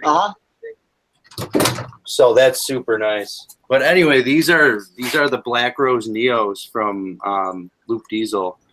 I'm the first person to get his import shrimp, and I've had none of them die. I got 15 of them, and every single one of them was alive. Awesome. So his quarantine method is definitely working out for him. And then here I got some small chocolate, not chocolate, blue diamonds or sapphire shrimp. They're small. I got them from Aquabid. And here I have Yellow King Kongs coming on the 10th. Black Rose Neos in here. And here's going to be Bloody Marys. I have Orange Sakura in here. Blue Dreams in here. Red Sakura. And then in here's my Taiwan B tank and crystals and Michelins and stuff. So Hey, there's quick question, Romo. What's up with the cell phone taped to the tank? Oh, that's the live stream. So if you go to romaquatics.com, or what the shrimp you were just seeing in the background of my OBS, that was actually live. They're eating right now. So yeah, if you go to romaquatics.com, you can see them eating live any time of the day. How are those Blue Dreams coming along for you? They are. I got 35 of those from Joe's Aquatic or Joe's Aquarium or Joe's Aquaria or Joe Aqua, one of those. But I only had one of them die out of the 35, and I got them about a week ago. Okay. Was that one off? Was that one off of Aquabid then? I actually went to his actual website. It's like jtybee.com or something. Okay. But he's on Aquabid too, yeah. Okay. I might have to check. I've been looking for Blue Dreams ever since Lucas has just been basically sold out forever. I was able to get 2 from Lucas, And he actually sent me a male and a buried female, which was just amazing of him. So I may be fine, and I may be able to take those 2 and make 100. But at the same time, I kind of want to add some genetics to that. Exactly. For the best of, the colony. No, And I mean, if you're trying to get a lot, that he has a package deal. That's what I got. It was $35 for $110 with free overnight shipping. With free overnight shipping. Okay. Yep. 35 for, that's not a bad deal at all. That's actually a really, really good deal with overnight shipping. 35 for $100? $110. $110. That's doable. I could do that. That's a really good deal. I think it was because that's a great amount to start with. Huh. What's that? All right, guys. I think I'm going to stream for about another 10 minutes, and then after that, I'm going to cut it. So if one of you guys wants to take over after that point, that'd be cool. I'm going to go to bed, but here we go. I'll just finish my last 2 tanks. Here's the frog tank that I just set up today, actually. This is one piece of driftwood that just happened to work out perfectly like palm trees, and then I got some subwasser tang on there. That's okay, cool. And then I made the homemade filter back here. It's basically the overflow from, like you said, that bulkhead that I need to change drains into a Tupperware with a piece of foam, and then I have like a cheap like $4 pump that pumps it back, and then it pumps it down in, and the output gets pushed through the gravel. So. That's a cool little piece of driftwood. I like the palm tree look. Right, it's pretty cool. It's the first time I did it with some flosser tank too. So I ended up like this tank. I have guppies from Guppy Train coming. Red mosaic dragon umbrella tails are gonna go in this tank. But I got 2 different kinds of flosser tank in here. This is like a narrow leaf, and this is like it's thicker. But these ram's horns are eating the crap out of it. Really? Yeah. That one. Is it healthy? What, the subwasser tank? It might not be super healthy because I just got it in the mail. Oh, then I'd say that's it. I mean, whenever I hear someone say the ram's horns are eating their plants, whenever I see a picture of the plants normally don't look that great to start with. I have ram's horns in every single one of my tanks in mass numbers, and they never eat my plants, except when my plants start to do bad. So if you just got it, I mean, I bet that's it. But yeah, it came in the mail maybe a week ago. I got it on the driftwood, and it's just been in there, and it's been under shitty light for a little while. Sorry, pardon my French. Yeah, I don't know how much light that needs. It shouldn't need too much. It does like softer water. It doesn't grow good for me at all. Oh, really? This is my first experience with it. I got like 5 baseball-sized clumps of it, like 2 huge Ziploc bags of it off of Aquavid, and I've been just putting it in all my tanks. So I hope it goes good. Do you have a softer water? What's your TDS at? TDS is about 120 out of the tap. Okay. Yeah. Yeah, that's fair. That's soft water. I mean, you're breeding tetras with that TDS. At least that's what Lucas is breeding his tetras in. So, I mean, that's a pretty good soft TDS. You've got a lot that you could do. You could breed killifish. Dude, I mean, gosh. It's perfect for my shrimp. I mean, absolutely. The bees are doing even better than the neos. It's crazy. Well, that's kind of the neos. Like, I mean, 200 kind of plus into 300 range is really ideal for a neo. Do you harden your water for those neos at all? I don't do any water adjustments to any of my water at all, except using buffering substrate for my Cardinas. But I try to adapt the shrimp to my water rather than trying to adapt the water to them. Well, that's about the only adjustment I would ever do to a tank is through the substrate, because that seems to be the most stable adjustment that you can make, because it's in such a large volume and it kind of does it very subtly. So like the aqua soils don't drastically change it. They kind of subtly change it over a period of time and hold it at a much stabler, I guess, level. So that's the only way I would ever adjust my pH or hardness or softness. But yeah, I actually use a ton. I use probably twice the recommended. I use fluval strip stratum, and I put it in media bags behind the matin filter, so we get a lot of flow through it too. You see the skull I'm holding in my hand, right? I can see something. Looks like a camera. There is a about, I want to say he's about a good foot long now. No, he's not that long. He's probably about 8 or 10 inches. Catfish stuck up inside there. He just hid from me as soon as I started moving stuff back around because he likes to hide. He's pissed off that I have him in there. Well, yeah, I can imagine. He's trying to bite at my hand. First time I've ever seen that.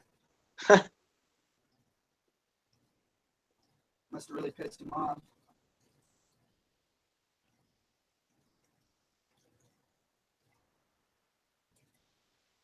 I think I like how I reset it up. I'm not going to change anything.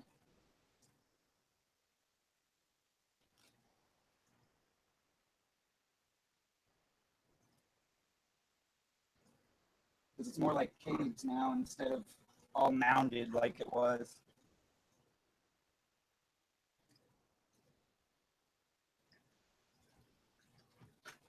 Sorry to chime in there at the wrong second.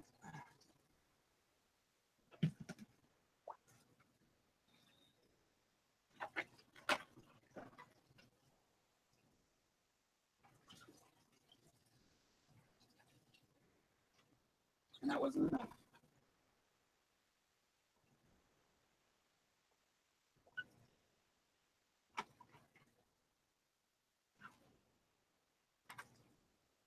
Everybody being quiet, or? I'm starting to read some of the comments now. So Brackon says about the Saltwater tang. So yeah, but maybe they will eat it because it is. I'm starting to read some of the comments now. I have my mic so Brackon says about the Saltwater tang. So yeah, but maybe they will eat it because. Where's that coming from?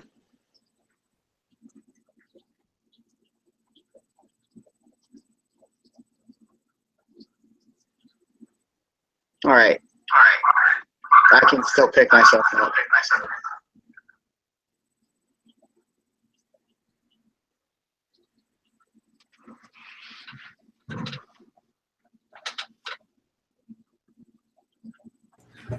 Did we lose anyone? I had to step away and let the doggy out. Let's see. That was heavy as hell. No, everyone's back. Okay. Sorry about that. No, you're good. I said something in the chat. So I was going to cover one of Brackon's comments here. So about the Saltwater tang, we were commenting about how ram's horns are eating it. And he brings up, yeah, but maybe they will eat it because it is softer than normal plants. Also, they will eat it if they aren't getting any other food because I only feed them plants in my grow out for ram's horns. For ram's horns, so I guess Brackon, you're saying that in your grow out for ram's horns, what you only feed them what, plant trimmings from your aquariums, or are you feeding them some sort of live plant? I'm assuming you're saying that you feed plant trimmings. I guess it's possible that they would eat the Saltwater tang because it's softer.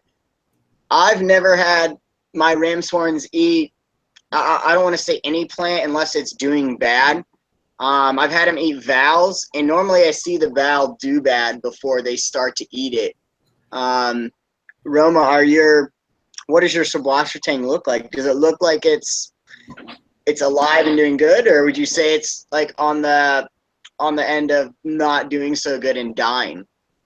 Like I said, it's my first experience with it. But I mean, most of the clumps look dark green and nice. There are some that are like clear and brownish, like you could tell are dying. Mm-hmm. But I mean, for the most part, it looks pretty green. But as to the not getting any nutrition, there's nothing else in that tank right now, so I don't really put much food in there. So yeah, well then it could be a little bit of both if they don't have a food source. Because I do feed mine. I literally throw green beans into just about every single tank for my shrimp because I like my red ram's horns. So I feed mine. So they do have another option. So they may not take to the plants when the plants become weak. You feed them green beans? Did you say? What was that? Did you say green beans? Yes, I feed green beans to all of my snails in most of my tanks 2 to 3 times a week. Crazy. Oh, they love canned green beans are one of the easiest, best foods you can just feed to your fish. Never knew that. Fish, I feed them to my fish. I feed them to my shrimp. I feed them to my snails. Just about all of my fish will eat them. Some of them won't. If you have African cichlids, I would throw green beans in. They'll probably take to it. African cichlids will also eat watermelon, as surprised as you would be. No, I mean, I have a giant piece of mango in my mystery snail breeding tank. I had some mangoes ripen up a little early on me, and last night I literally ran around and just cut chunks of mango into quite a few tanks, and then I put the giant pit of mango, the whole thing, in the mystery snail tank, and it's just been covered in snails all day. So you got to take into consideration fish eat fruit quite frequently. Yes, they do. Fruit falls in the water just like it does in the wild. Absolutely. So when I watch fishing channels, one of the things I constantly see fishermen, the way they kind of, track when fruit is ripe and also what to bait their hooks with.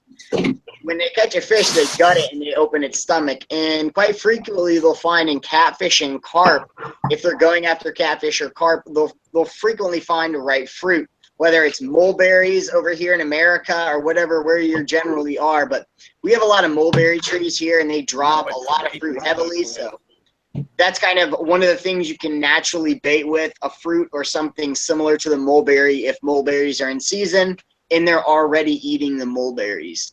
Carp and catfish will eat a lot of those. Sorry if my joke wasn't very punny. I said, you know what to bait my hook with. that was really a joke for the right moment, I think. But the point was, I was saying coffee. So Brackon says he does feed his snails trimmings from his Pogo Semistellatus octopus plant. So his is just trimmings from plants, and then a snail-only tank.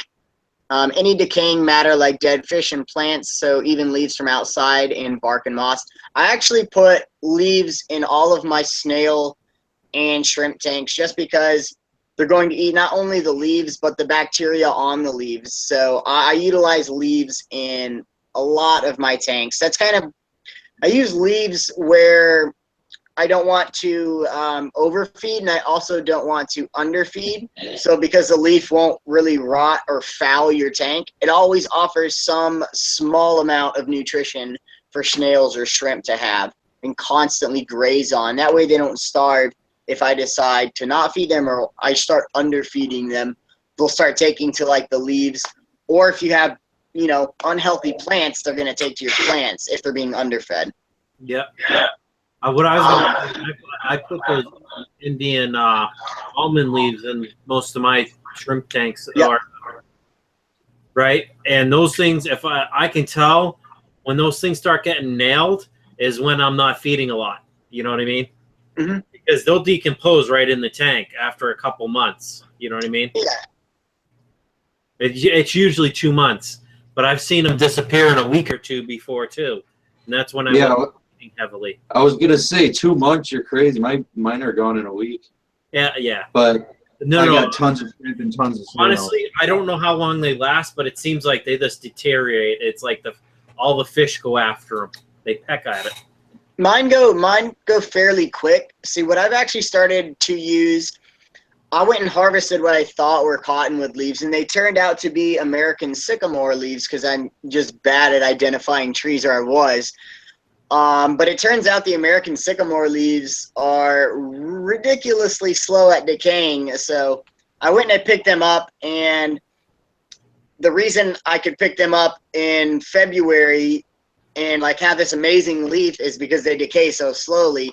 And I thought they, for some reason, just dropped because it was kind of odd to see these leaves so fresh and brown like fall had just happened. But I got a giant black trash bag full, and I put those in my tanks, and they're lasting well over a month, 2 months. So they're lasting quite long. But one of the ones I want to try in the near future are guava leaves. So guava leaves from like the guava fruit tree and tropical fruit tree are said to have antiseptic values similar to, I don't know if it's similar to catappa, but they're supposed to have antibacterial and antifungal properties. And then another really good leaf that won't decay very fast are magnolia leaves. So like the magnolia tree that you would see in Florida with the big white flower and the really thick brown green leaves, those are supposed to decay really, really slow. So that's kind of something I want to get my hands on. Priscila's asking, what about maple leaves? I think maples are good. I gotta go. I'm out of here. All right. Later, Taking man. late. Later, guys. It was great. Fun times. So, for maple, I actually use my Japanese maples. I've got 2 of them out front.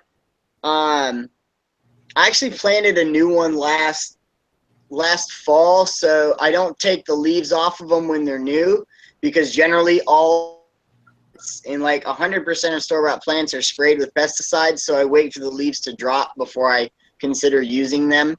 So I did use one of them last year, and those decay really fast, but I mean, they're safe to use. But that's kind of one of the Japanese maples that I have out front has some smaller leaves. I actually have 2. Kind of one of my favorite trees. I think you're doing it right. Wait till the leaves drop, especially on a new plant, because I was in landscaping and I know the maples, they spray them all the time. Oh, everything is sprayed. When you buy anything from a commercial store, it's always sprayed. Yeah. So I would almost let the leaf litter drop 1 year and then get the next year's leaf litter. Yep. I wouldn't even trust that leaf litter that's there, because believe it or not, some of those pesticides will hang on year round. Well, a lot of pesticides are designed to literally absorb into the leaf structure itself and stay there. That's why they spray it, and it's good for a year or a season. Or you have these 6-month or 1 season application pesticides, is because it stays into the leaf. It works its way into the structure of the leaf, and it stays there. You could do like a salt or a vinegar dip on the leaf. Mark's Shrimp Tanks has a good video on that. But if you're getting a store-bought plant, let the leaves drop or grow new leaves, and only use the new leaves that you've grown in your possession to consider as being safe or pesticide-free. Hey, I have something to tell you guys. You know that I left those snails in the bag for like almost... Nick, we can't hear you. I said I left those... Oh, wow. I left those snails in the bag for too long. I almost forgot about them. Snails can live in a bag for a while. Probably a week. If not longer. Yeah. All right, guys. Well, I don't mean to cut the stream short. Normally, I would stay up till 2 or 3, but I haven't done this for a while, so I'm going to call it quits. It's been a long day. I did like probably 6 or 7 hours worth of driving today, going to the VA and coming back. So I'm going to call it quits for the night. Thanks for stopping in, Kyle. Sorry if you were going to talk about anything else. Absolutely good. Thanks again, Nick, for coming in. Everyone that came in, Roma Aquatics, Chaz's Fish Channel. Who else was in here? Jeremy, yeah, Sergeant Tank, can't forget about him. Most of you guys are down in the description below. If for some reason I don't get you in the description below, just shoot me a PM or leave a comment on the video when this comes out, and I'll add you. But I think I got pretty much everyone, except for, let's see, KylesWildWorld. Let me get you in there. Will you throw something up in chat, Kyle, so I can add you real quick? yeah, absolutely. Just even saying hi. Thanks again, everyone, for watching. I know it's been a while. I'll try to get back to daily streams. And Kyle, I thought I made you a mod a while ago. That's weird. No worries, man. No, because I watch your channel quite often. The last couple weeks, I'm not going to lie, I haven't watched shit for YouTube. You know what I mean? It happens. Yeah. So, let's see. Okay, let me click on this. I'll stay in here while I do this. So, I want copy link address. Edit this. I gotta wait for the stuff, the Creator Studio come up. This is so I don't forget because I have such a bad memory. Let's see. By the way, Nick, Nick, I know I already have you. Go ahead, Nick. What was that? You were the one that got me to start logging everything with Excel. Thanks for that, by the way. Yep. Kyle. Don't mind me, Kyle. I'm just writing your name how it's spelled because I hate making mistakes on people's No, names. you're good. Wild World. Is it this Kyle's Wild World? Yep. Cool. I just want to make sure. Either way, your link's there. So. Yep. Yeah, no worries. All right. Well, thanks again, everyone, for watching. I appreciate you hanging out with us. I'll be sure to stream tomorrow night or attempt to stream. Let me say attempt. I don't want to guarantee anything because then it makes me look like an ass if I don't stream. So have a good night, everyone. Thanks again, Nick. Kyle, it was awesome. I just feel like, Kyle, I'm always cutting you off short. Like, you're in here for like a half an hour, and then I'm killing you. Oh, no worries, dude. Like, I guarantee you there's maintenance I got to go do. Okay, buddy. Thanks again for stopping in. I appreciate it. Absolutely. Have a good one, everybody. Yep, take it easy. Have a wonderful night, everyone. Please comment, like, and subscribe for anyone that's just watching this video now if you make it all the way to the end. Take it easy.